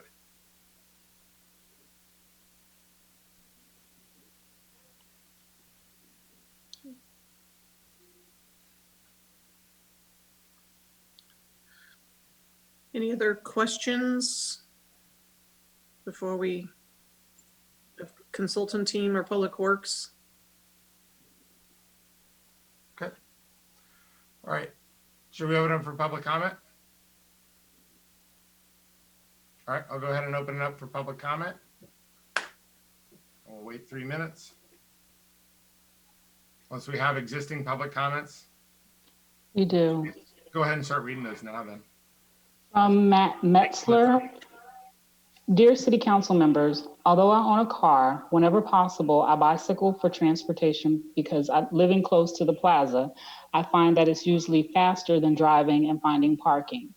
In addition to being good for one's health and the environment, providing safer cycling along Broadway will help reduce traffic and parking congestion by encouraging more to bicycle instead of drive. Right now, cycling on Broadway is scary because cyclists are forced to ride between speeding car traffic and parked cars. This is unsafe because the traffic forces cyclists to ride close to the parked cars, where we run the risk of being doored when a rider hits a car door that a driver opens into the bike lane. This is a major cause of bicycle accidents and a deterrent to bicycling on the street. It is imperative that when the lanes are restriped on Broadway, there is a buffer between cyclists and both moving cars and parked cars. The safest option is the parking protected bikeway. This option retains 4 lanes for car traffic. It encourages cycling because riders will realize they have a safe and protected bike lane between the sidewalk and the parked cars and are not exposed to speeding traffic. This has the benefit of discouraging cyclists from riding on the sidewalk. It also does not require drivers to cross the bike lane to park and means that drivers will not open their doors into a bike lane. Cars are more dangerous, so they should be together near to the center of the road, and cyclists and pedestrians should be together near to the curb, since they are both traveling slower and not motorized. Next comment is from Greg Brennan. I look forward to restriping Broadway Highway 12 in a way that calms traffic on Sonoma's entry, reintroduces a small town feel to this town, and begins making biking in Sonoma a less life-threatening transportation solution for a community of less than 10,000 people. The more we can make this town walkable and bikeable, and the more we can encourage people to leave their cars in their garages, the better our town and our collective health will be. 1 lane for cars on each direction on Broadway is an important step to do that. One lane for bikes makes the sidewalk safer for people to walk, but there are challenges. Director Colleen Ferguson, city traffic planner, publicly expressed a design challenge about having bike lanes on Broadway and Napa Street and still having a right turn lane from Broadway onto East Napa Street. There is a relatively simple and cost-effective solution that also helps calm traffic through Sonoma's east side as it improves traffic, bicycle, and pedestrian safety benefits for our entire community. The solution is simple. Make the plaza one-way clockwise from First West to Spain Street to First Street East to Napa. Make East Napa Street one-way, westbound from 4th Street East into the plaza. Make East Spain Street one-way, eastbound from the plaza to 4th Street East. The solution's benefits. It eliminates the need for a right turn lane from Broadway onto East Napa. It's safer for pedestrians, especially tourists, crossing the streets in the plaza because traffic proceeds exclusively in one direction.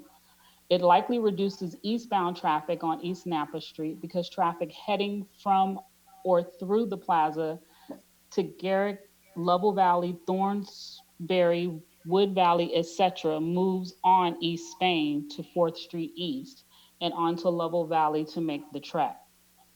It forces commercial vehicle traffic that often illegally uses East Napa Street as a thoroughway to stay on the truck route through Sonoma. It provides expanded bicycle lanes on East Napa Street and East Spain Street, and in doing so helps make East Napa Street even more bicycle friendly, as the traffic planners hope to do with the new Class 3 bicycle lanes on East Napa Street. And there is one more. This is from Nick Dixon. Many thanks to the City Council for their support and, oh, sorry, wrong one.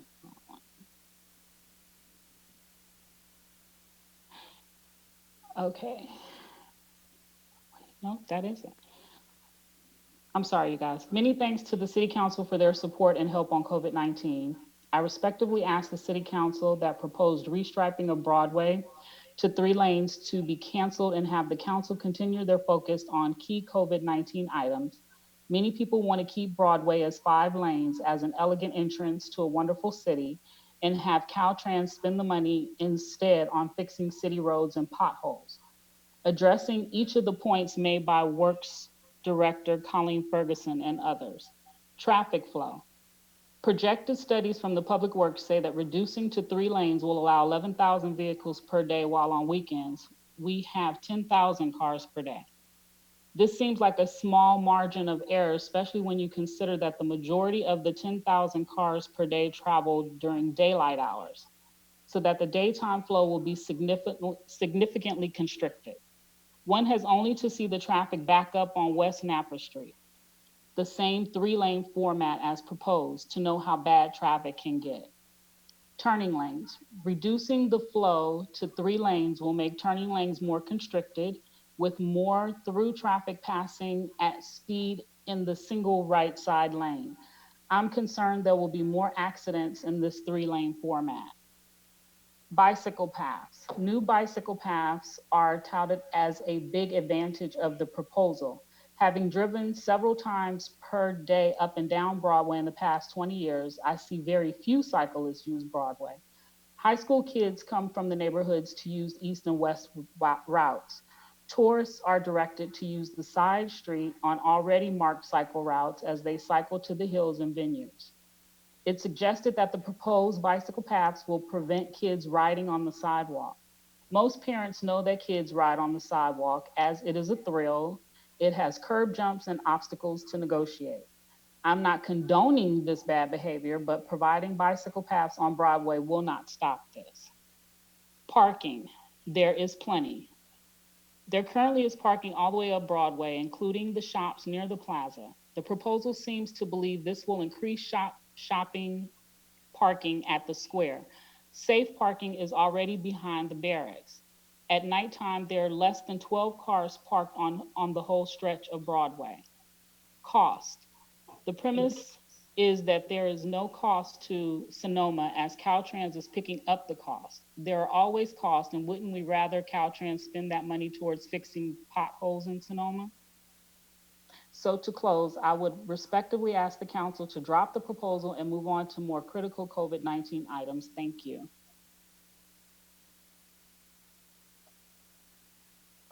And that appears to be all the comments I have right now. All right. No, I'm sorry, there's two more. How much time do we have left? The time is past. Okay, we're done then. Did they come in before the time was passed? No. It's no. not 3 minutes for all the comments. No, any of the comments that have come in should be read now, as long as they came in within the 3-minute timeline. And then it may take us longer to read them all. But that is my understanding of how we were doing this. So if you have a couple more, LaTanya, you should read those, please. Okay. Thank you. This is in addition to the last one I just read, Nick Dixon.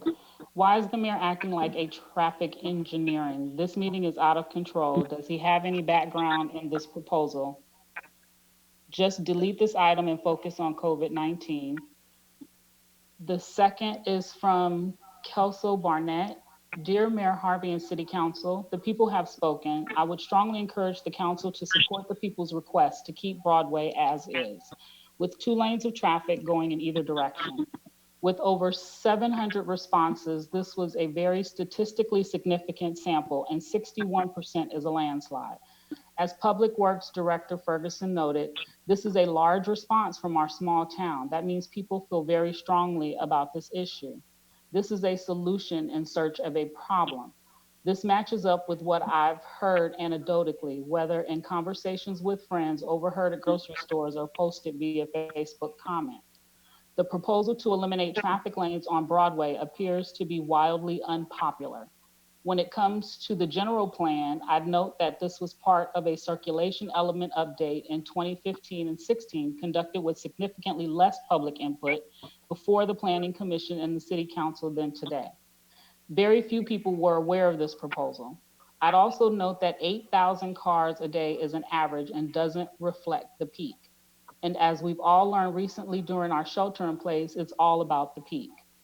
We haven't seen a sophisticated traffic and circulation analysis of what will happen when northbound lanes are eliminated during peak hours and peak weekends. We saw what happened on 5th Street West, however, when lanes were eliminated in favor of bicycle lanes, and it wasn't pretty. Backups significantly increased and the bike lanes remain empty. I fear the result will be much worse on Broadway. I'd also discourage painting the bike lane in a bright neon green, as it has the potential to mar the aesthetics of the approach to our historic plaza. I want to compliment the City Council and City staff for executing an excellent public outreach process. Also, I'd like to say hello to Vice Mayor Hunley and compliment her on her Zoom background. Thank you, Kelso Barnett. And that's the last one. Thank you, LaTanya. Appreciate it. All right, we'll go ahead and close public comment. Do we have comments from council? Vice Mayor Hunley.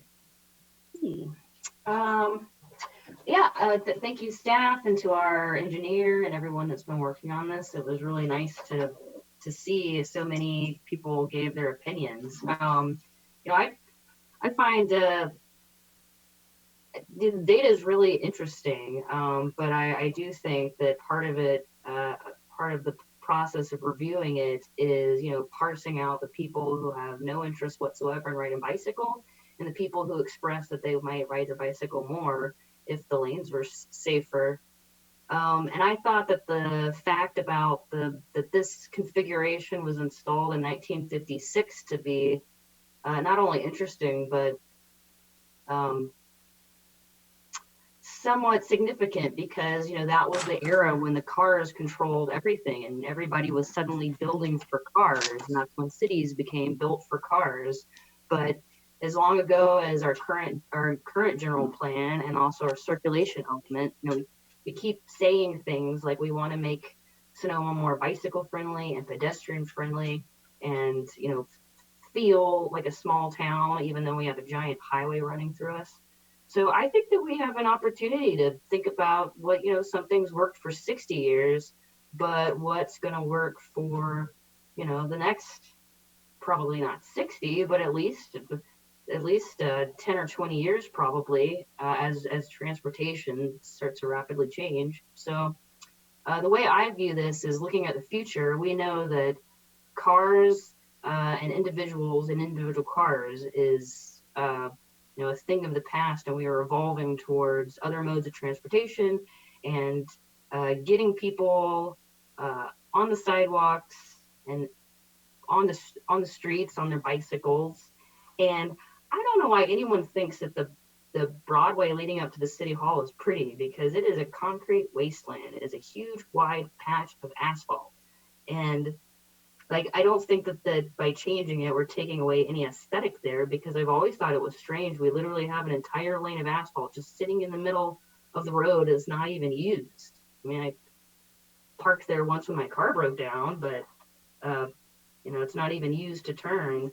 So I'm interested to hear what my colleagues have to say, but I think if our goal is to move things forward and help create a future Sonoma where people actually do ride their bikes more and do walk more, and the data shows that a significant number of people said that they would feel more comfortable with bike lanes and protected bike lanes, and that they would ride their bicycle more.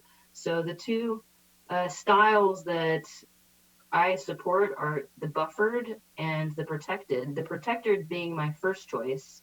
I think it's going to take some creativity in figuring out how to keep the cars out of it, but I've seen it in other cities, and you can have different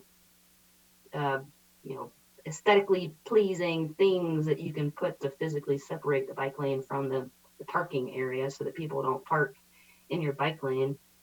But and as far as what the rest of Broadway looks like, I'd rather put it in the wheelhouse of the traffic engineers to decide for sure. But when they were talking about this the last time, I mean, the entire stretch of Broadway from Leveroni to Napa Street, it's chaotic, and there's a lot of like partial lanes and a lot of merging, and anyone that's been on there probably know that the traffic is starting to drive a lot faster. Like, it used to be people would only drive fast on like the south part, but now you even get up to Pete's and people are still going 35 miles an hour. And maybe that's the most efficient way to do it, but the fact is that this is a downtown area, and I don't think it would be a bad thing if it started feeling like a little more like downtown. And then the last thing I'll say is, with reducing the lanes, probably the most frequent concern I hear about Broadway and the Plaza is concerns about the crosswalks, and particularly the crosswalks in front of Pete's, and the crosswalks south of that. And I like the idea of taking out 2 lanes of cars so that the pedestrians have less to worry about, and also they don't have to deal with a situation where you have one car stopping for a crosswalk and the other one you can't see them coming and they just drive right through it. So I think if we're going to say that bicycles and pedestrians, and especially pedestrians, are a priority, then this is a huge step that we can move forward for us.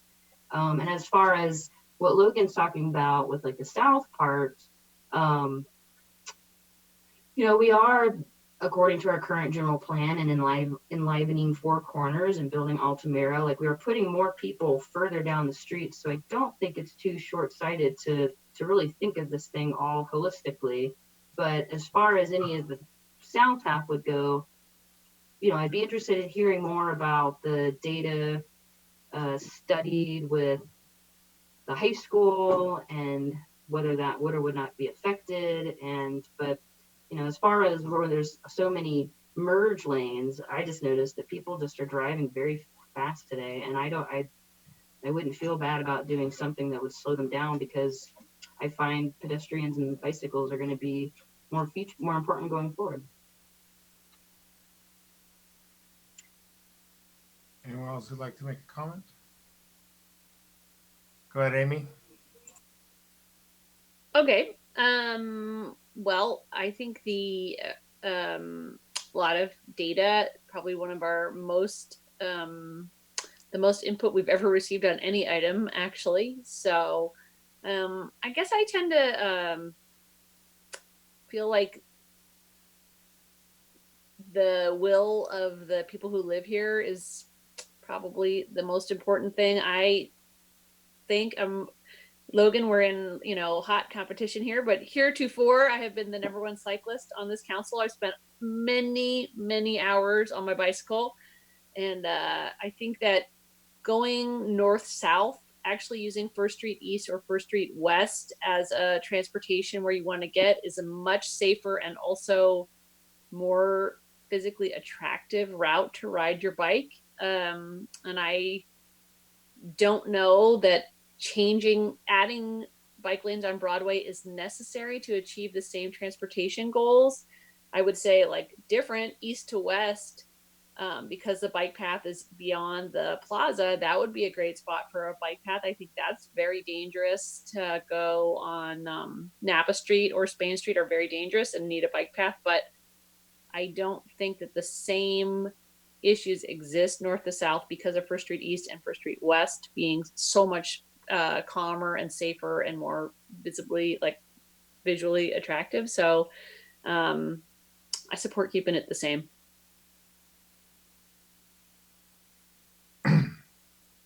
Madeline, David? You're muted, Madeline.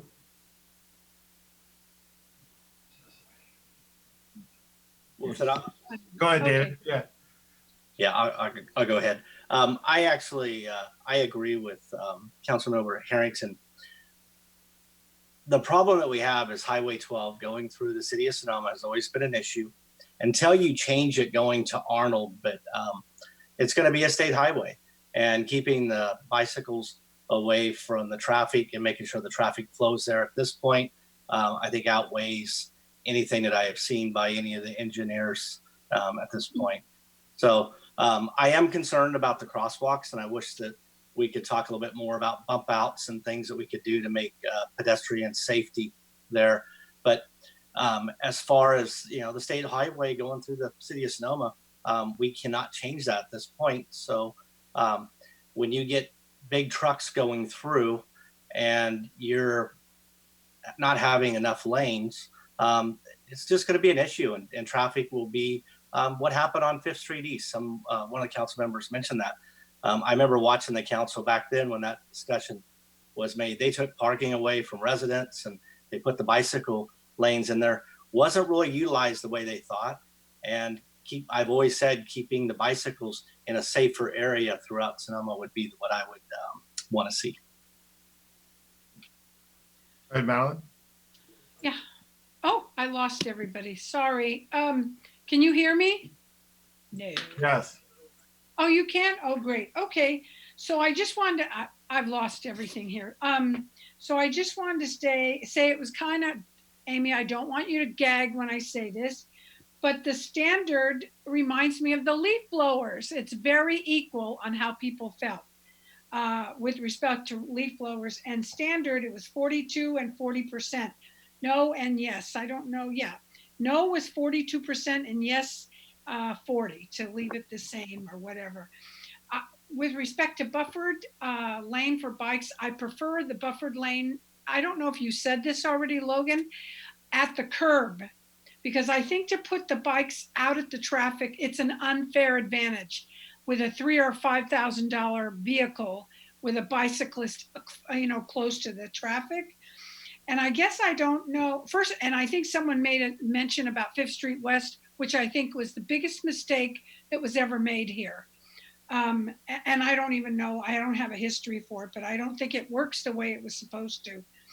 And the other thing I think I heard Amy say about 1st Street East or 2nd Street East, because I think the 2nd runs from East MacArthur, then it jigs around. So, the people there I think it's on 2nd Street East, are worried about bicyclists because when they come through, because that's like what they refer to as the shortcuts from the moms at Presswood School and big construction trucks. That's easier to do that than go on Broadway. So those are my only comments. I'm really concerned about the bicyclists safety. And Logan, I saw your smile when they were talking about jumping off, like jumping off curbs and riding on the sidewalk. But to remind everybody, there was a very bad accident with a young boy who hit a woman who is, I don't even know what her status is, but was comatose for many, many years.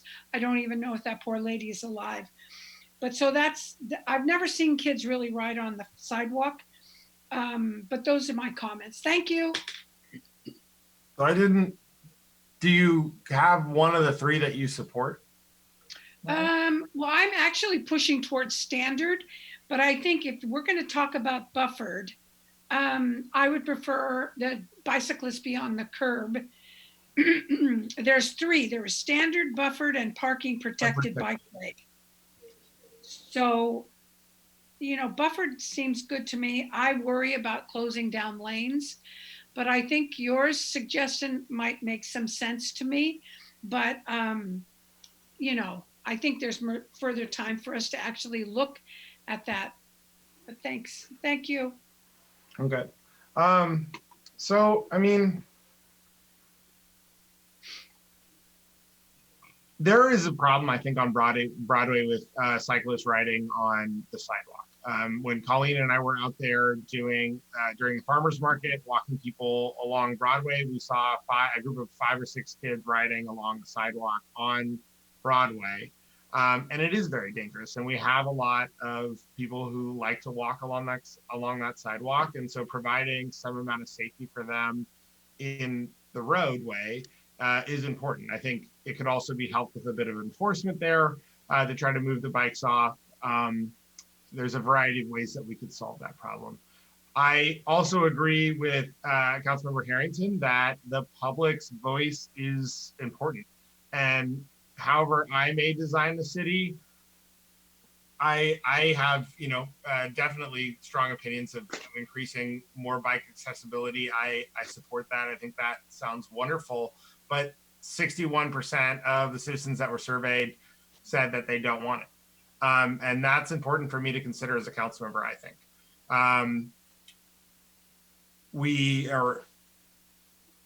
I do think that there's a lot of people, everybody who I've talked to about this, that isn't already a fairly avid cyclist, really doesn't want any change. And I had, when we had the Blattner event, I had a whole bunch of people come up to me and tell me that this was not a good idea. I've talked to business owners around the plaza. They are not interested in seeing this go to 3 lanes. I also think that change is extremely difficult and something that people are generally fearful of. And I also think that along Broadway, once you basically get past Patton Street, the roadway is pretty wide and there's a significant shoulder there that would allow somebody to cycle and keep things 5 lanes. I think the width of the plaza or of Broadway does not look like a concrete wasteland. I think it looks quite nice. I like the kind of grandeur of it. I do think that is a nice thing. And that's one of the reasons I don't like moving the cars in. I also think that I've talked to people who live in areas where there are cars, they're parking protected bike lanes, and the cars consistently park right into the bike lane, blocking it off. And so it makes it not an enjoyable experience. I support my proposal of reducing a lane from West Napa to Patton, and putting in a buffered bike lane along that stretch of road, and then going back into standard along the way. I think it's a compromise position. 40% of people said that they would like a change. And I don't really look this as 3 different sects. I look at it as you either want to reduce the lanes on Broadway or you don't. And so I think it's more 60-40 than it is, 35-23, whatever. So that's the way I kind of see it. It sounds like we have 3 votes for standard right now, and 1 vote for change it to, I think you said, I'm not sure if you said buffered or protected, Rachel, but I do think that. I supported either buffered or protected. Okay. I would propose my compromise position to try to have direct staff to move lanes to reduce a lane from West Napa to Patton, to add buffered bike lanes along that stretch, and then have that connect to the existing standard bike lanes. along Broadway. That would be my proposal. So doing buffered or protected bike lanes at the City Hall intersection would remove lanes. It would remove one lane up to Patton Street. Yes.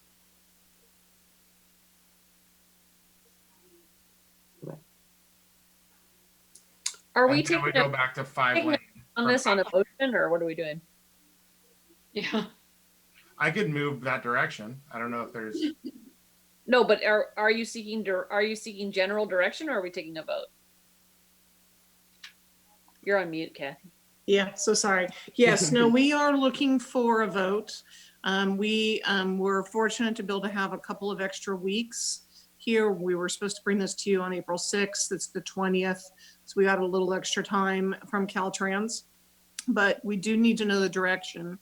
Now, in terms of Mayor Harvey's idea, if council was interested in that, I think you'd want to say, explore that. If it doesn't work, here is our backup alternative, because there's not time to come back, as I understand it, to come back to the council again.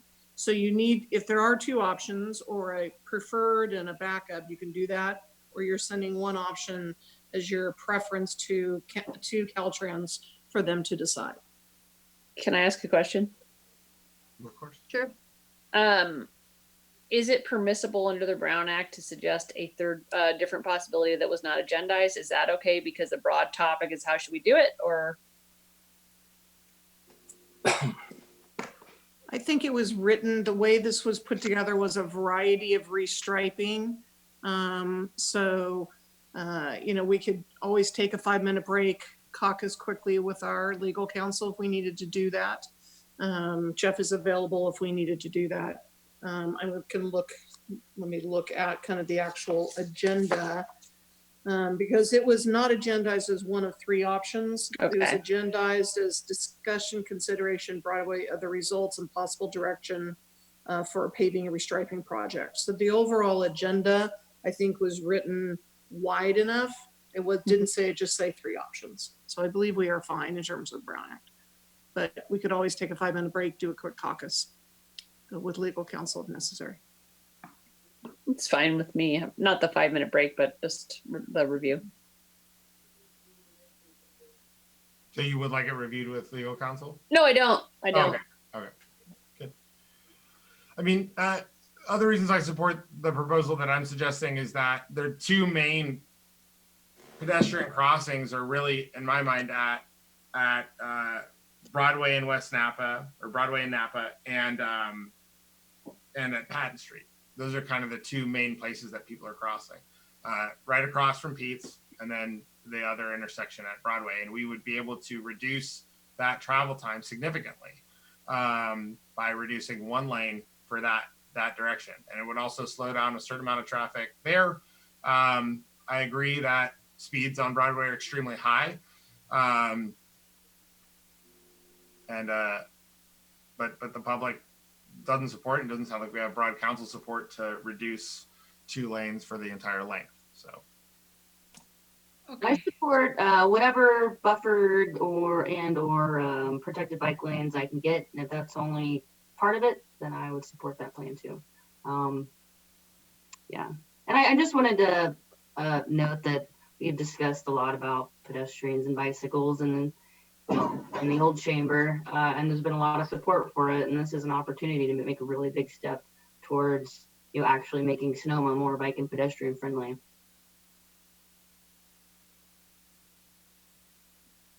Madeline, you're muted. Yeah. Okay, so I agree. I agree. I like the idea that you're heading south. That's away from City Hall, which I think is really something that captures the imagination of people, similar to possibly even the Alamo. So I really like that. If you can go away from that, that's better for me, because I don't like limiting anything going towards City Hall. That's it. Yeah, and I will say, I mean, the thing that I do like, I mean, for the whole stretch of Broadway, I like if we were going to do the whole stretch, I'd support the buffered, because it keeps it just as wide and it doesn't bring the cars in. again. And people, I've had a lot of people come up to me and say, I like the grandeur. I like how wide it is. I like the kind of broad promenade up Broadway. And I think that that aesthetic is important. David, do you want to weigh in?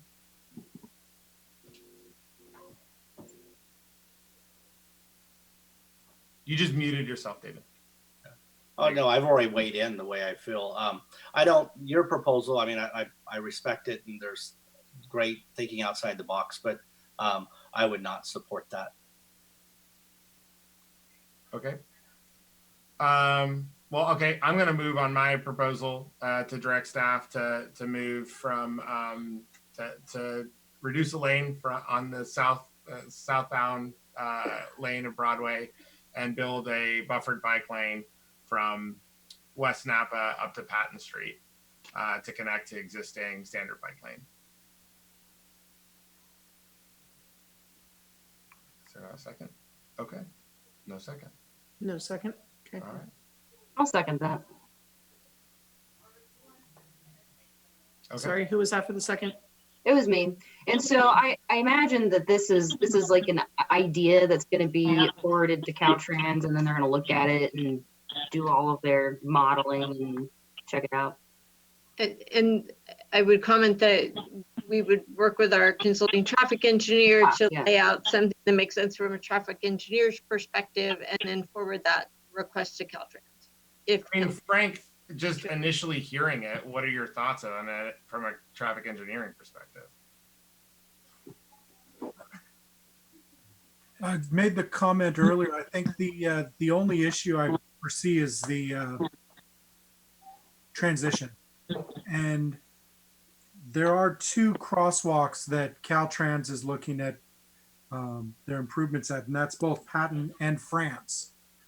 So this really, this change would only incorporate through the Patton crosswalk, but it would likely need to transition back after the crosswalk, so we don't have vehicles looking to jump into that lane immediately after the crosswalk. So there'll be some distance there, but I think it's the transition that really kind of concerns me the most, but I mean, we can work it out. I'd be happy to change the emotion to go up to France Street, because that's another crosswalk that's significantly impacted and busy.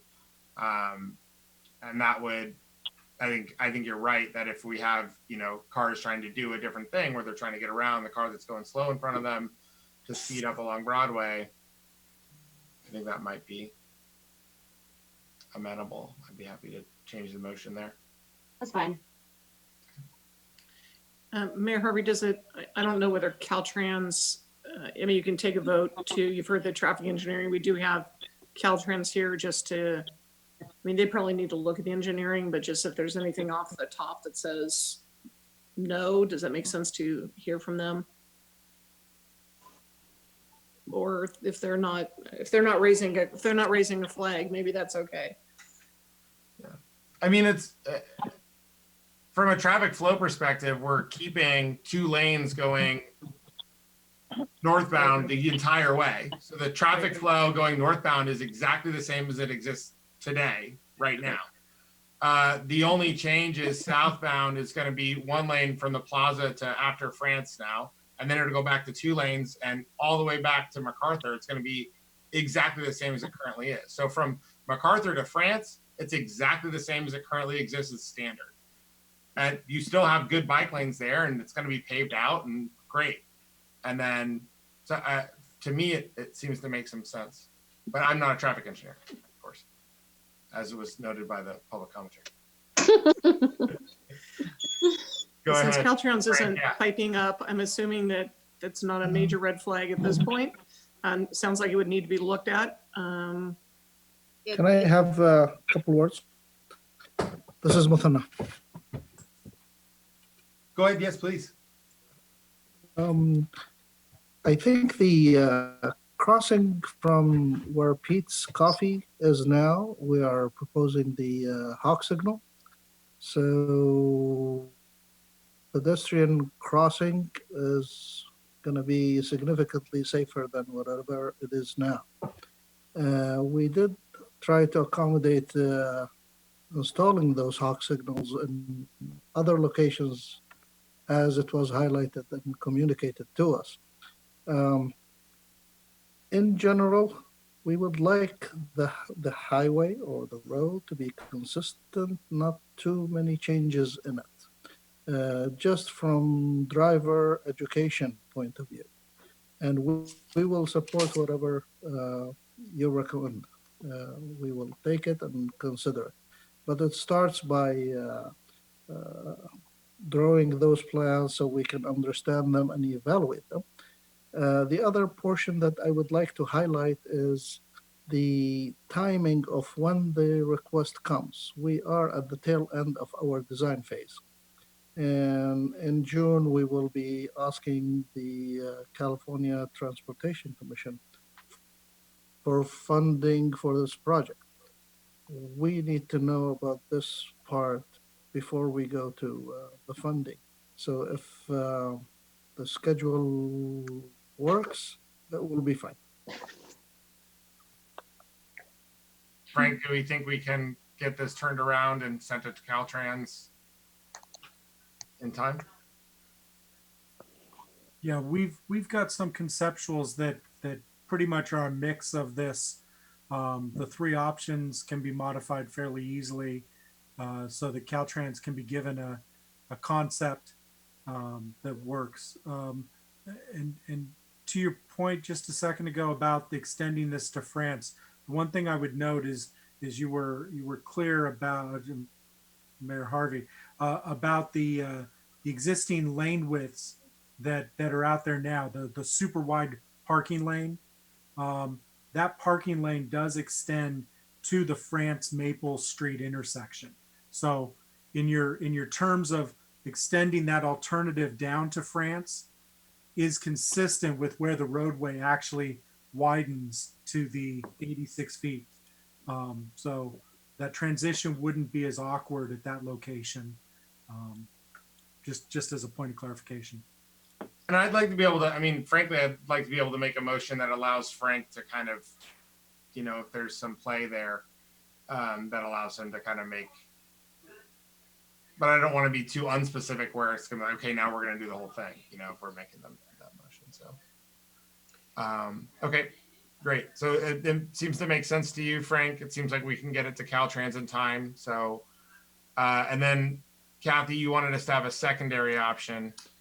Well, let's, Did we yeah. take a call first on this one? Yeah, let's do a on. vote. Let's do a vote on this first option for clarity first. And I think it would be helpful to have you restate it since it's, and then have Rachel re-second, just so that we're clear. Okay, so I move that we provide direction to. Mayor Harvey? Sorry, go ahead. A comment. Sorry about that. I thought that I heard someone say buffered bike lane with this removing one lane. I think one lane gives you standard bike lane, not buffered. And Frank, you could comment on this as well. It's very tight, I know, as we approach Napa Street on Broadway. And if we're taking out one travel lane, I don't see that as buffered bike lanes on both sides. And so I just want to make sure people are clear before they're voting on the motion. So sorry about the interruption. So this is not buffered bike lanes. So where it would transition back to the 5 lanes, the lanes would actually need to be reduced to the minimum of 11 feet, and a standard 5-foot bike lane would continue from the point at which the lane was removed. North of where the lane were removed, it's possible that would be a 6 plus some small buffer. But it's actually the point at which we keep the 5 lanes and try and add a bike lane. That hasn't changed. That would be a 5-foot bike lane alone without a buffer. So the question is from West Napa to France, would we have if we removed one southbound lane, would we be able to have a buffered bike lane along that section? How big would the buffer be? Just want to clarify. That's the question. It would be a small buffer. I would say somewhere between 2 to 3 feet potentially. Not the same buffer that we had called out earlier in our designs, which was a buffer between the travel lane and the bike lane, and a buffer between the parking lane and the parking lane. This would be likely a very small buffer between the travel lane and the bike lane only. So that's all I want to clarify, that it's a different kind of buffered bike lane. It would still have somewhat of a buffer. So would the buffer on the car door side, same or different? So buffered is that is in most circles. Like I'm saying, would it be to- even on each side? Because before it was like you could open your car door and you wouldn't knock over a bicycle. So is that changing because of this alteration? the buffer would be between the travel lane and the bike lane, not the bike lane and the parking lane. So there would be no buffer for the car zone, the door zone. Unless that were the preference to go that way. Oh, somebody's bringing up cross section. What about this area here? This yellow area? Is there a way to make that smaller to allow space for a buffer up through here? So that serves, while it is striped as a no travel or no turn lane, it serves two purposes. One, it creates a refuge area even though it goes to a point. In our concepts, we would have created a refuge at the intersection of Napa, Right here. Broadway there, exactly. And the two alleys that come off of Broadway between here and Pete's, this lane in the middle is often used by either trucks parking for delivery or as a two-way left turn lane for those as alleys. Okay. But we have seen tractor trailers parked in that median. That's true. I've seen that. Okay. All right. So I'd like to make my motion if that's all right. All right. So I move that we direct staff to design plans and submit to Caltrans a restriping of Broadway that eliminates one southbound lane from Napa Street to France and adds in bike lanes, standard protected, what the largest we can fit, along that section, after which the road reverts to its existing position. Does that work? Okay. Even though I find this to be an extremely watered down version of something that could be very helpful, I will take the bike lanes that I can get and I will second the motion. All right, roll call vote. Did I ask a question? Sure. Okay, so if you're looking for some type of a buffered space for bicyclists, what is a good range? I heard something between 8 feet and 2.3. So what is safe for the bicyclist? What's the standard? Whomever.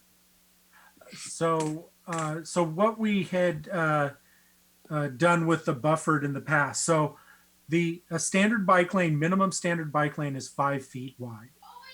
That is between parking and moving traffic, or curb and moving traffic. Okay. 6 feet is what we were able to get with the amenity of the larger roadway, and we were able to add a buffer on both sides. Now, the point of the buffer between the parking and the bike lane was that it removed the bike from the apparent door zone. So if a door opened up, there would be 3 feet of a buffer there that would allow the door to open without it striking a cyclist. And then the other 3 feet was that buffer that provided the bike lane to be separated from the travel lane. So it was So really. Is that what we're talking about here, Logan?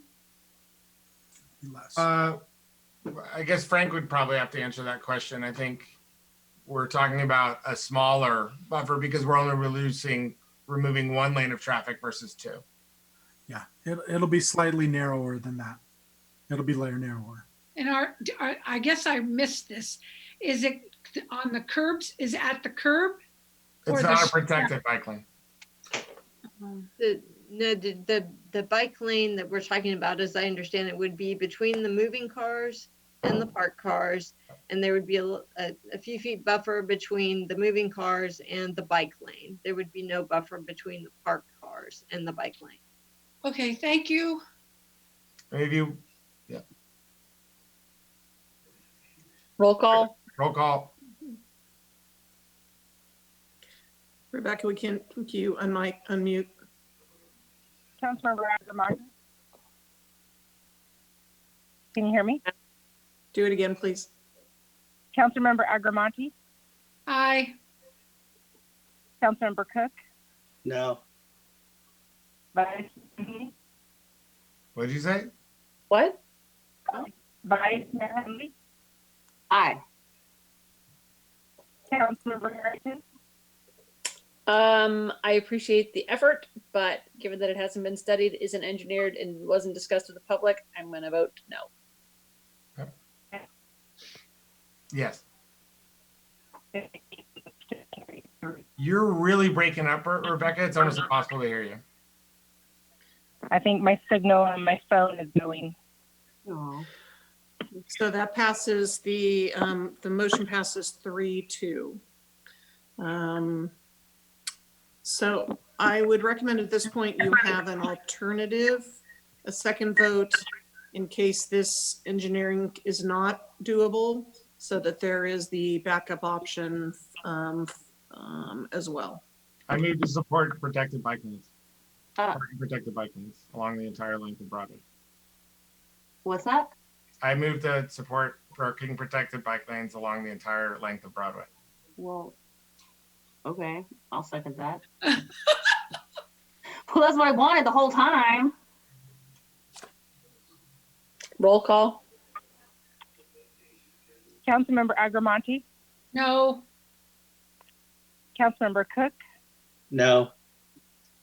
Vice Mayor Henley, Aye. Councilmember Harrington, No. Mayor Harvey. Yes. Thank you. The motion fails 3-2. All right. Do you want to do another backup? Should we just keep throwing stuff out there? Because I'll say consistent with Logan's map, but buffered, actual true buffered.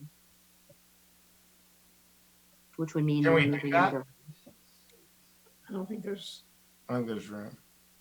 No. It'd be the lanes are not the same, but I'm just saying how far south your transition to back to more lanes. But it's just we're at the part that approaches City Hall. It would be what the engineers put together for a true buffered lane. Sure. And that is my motion. Second. Councilmember Agarmati, No. Councilmember Cook, No. Vice Mayor Henley, Aye. Councilmember Harrington, No. Mayor Harvey. Yes. Thank you. The motion fails 3-2. I make a motion as a third backup that we leave it as is. Second. Roll call vote. Councilmember Agarmati, Aye. Councilmember Cook, Aye. Vice Mayor Henley, No. Councilmember Harrington, Aye. Mayor Harvey. No. Motion carries 3-2. All right. Great. Thank you. Thank you all. We're done. Thank you. I do want to say thank you to staff. Thank you to Colleen. Thank you to Frank. Really fantastic outreach. It was incredible to see how many respondents we got, and really beautiful job. And I appreciated the presentation. The data was really deep. That was a deep dive into what the public had said, and I appreciate the breakdowns and all of it, and I appreciate all your work. And Caltrans, I appreciate you working with our city and the work that you've done, and look forward to hearing back on the proposal. And Frank, I look forward to seeing what you get drawn up based on what you've heard here today. So thank you so much. Really appreciate it. And I'm happy that Matt Metzler weighed in. I wondered where he was. I thought he was sick or something. He was in the presentation too. Yeah. I know. Oh, Okay, thank you, council. Thank you. thank you. Is the meeting you. adjourned? Thank you. No, no, we have a few other things. All right, so council member reports and comments. I want to report that Sonoma Family Meal, which has been distributing a couple thousand meals in our valley every week, is almost out of money. The way that they work is that they take donor dollars, they use it to purchase food. Basically, they hire restaurants, they pay restaurants, including Girl in the Fig, Picasso's, and Palooza, to make meals, and then they distribute those meals throughout our community for free. So they're right now doing it in the Vets. They're doing a couple sites doing a site at La Luz and in Boys Hot Springs as well. And then Vintage House too, contracts with them. They're helping support our local businesses by giving them some amount of pass-through income. And they're helping support our food insecure members of our community with meals for free. If anybody out there has the ability, please donate to Sonoma Family Meals. They are very, very close to not being able to provide this in the next couple weeks. And they provide about half of their services in Sonoma Valley. And they're a countywide organization. So they really benefit us to the tune of they need money. So if you have the ability, please donate to them. Any other council member reports? I've been doing my weekly calls with the Sonoma County Mayors and Council Members Legislative Committee, and every week we've been talking to a different state legislator that represents Sonoma County, and it's been a lot of time about all the cities in Sonoma County talking about the issues that are evolving over this whole crisis, and it's been very helpful, and we have a lot of great state reps, and our next two calls are going to be our two federal reps, so we'll be talking to Jared Huffman this week and Mike Thompson next week. And that if anyone out there is still watching, you should call your federal senators and ask them to be advocating for money for local governments. And in fact, call every representative you can think of and tell them that local governments need money, because it's going to be a huge problem, and Sonoma's in the same boat as everybody else, but could use the help. And is this the appropriate time to talk about the art task force? There'll be more exciting news to come about this, but there's been a coalition of with the community center and the Sonoma Valley Museum, and we are now recruiting some other art organizations, but we are getting ready to launch what is going to be a weekly inspired community projects where there'll be sort of different activities that you could do with your family. The first one's going to be sort of an outward expression to your neighborhood by putting something in your yard that we'll tell you all about. So it's been fun planning it, and we hope the first one, when everyone's out on your daily walks, that you will start seeing some new art popping up on Fridays. So I'm sure there'll be a lot of information out about that, but it's been a very nice, positive thing going, and we're excited to share it with you. That's it. Any other council member reports? All right, city manager, comments or announcements? Great. I've just got a few graphics if the city clerk can put up just a 4-slide PowerPoint. So the first thing, just a reminder, next slide please, is just we now are in the new world with the face masking to cover up. So when you're entering a building using a face mask in a grocery store, any kind of a shopping thing. If you're out walking, you don't have to have one, or bike riding, but if you want to carry one with you in case you run into a friend and stop and have a conversation, because you will need one then. So super important. And I think the face masks and covering is going to be part of what's going to help us get out of the shelter in place in a period of time. So I know it's not comfortable, but just encourage folks to get used to it. It's important. Next thing is just again, reminder, Sonoma Valley Together.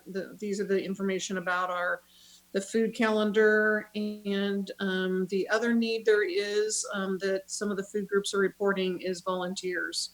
You know, as this becomes a longer road for all of us, we had volunteers come out initially, but we really need some more volunteers to come out and help with food distribution. So it's a lot of fun. People are finding it incredibly fulfilling. So just if you've got some time on your hands, please go to sonomavalleyvolunteers.org and sign up to volunteer. Next slide.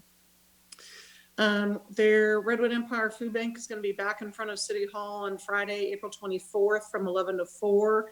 This is their second drive-through donation time, and they did well last time. So some of the items they need are tuna and canned meat, peanut butter, canned soup and stews, rice and dry beans, cereals, canned fruits and vegetables, protein bars. So if you can pick some things up this week and then drop them by on Friday, do a quick drive-by, maintain your social distance, and support our community. And then the last item, two other quick items. So we are looking Tuesday night market with the governor's kind of declaration that we won't be doing mass events this summer.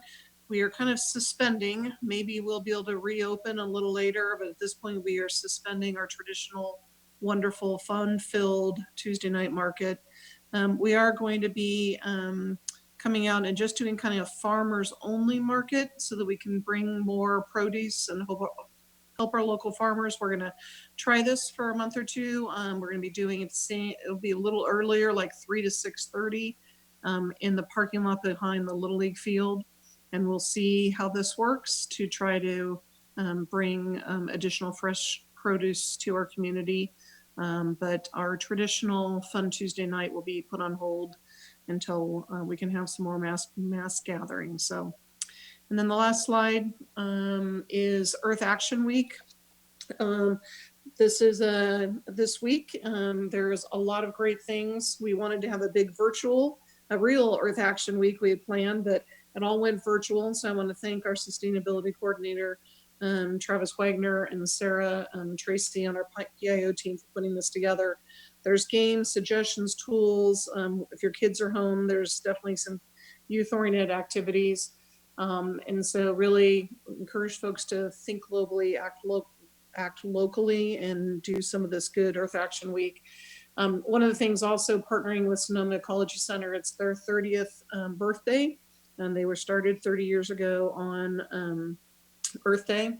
And so they will be coming this, I think it is this Saturday, more information's on our website, but they're handing out victory gardens. I think they have 300 of them that you can stop and pick up and start growing your own produce. So those are just some of the items that are occurring I think they're reminders this week. I think they're Victory Garden starter kits. Starter kits, sorry, thank you. So that is the end of my report. Thank you. Thank you very much, Kathy. Appreciate that. I can't see my paper, but I think that's the end of the meeting. So appreciate it. Thank you so much. We don't have a great Thank rest you. of the evening. Take care. Thank Bye. you. Thank you, Rebecca and Kathy.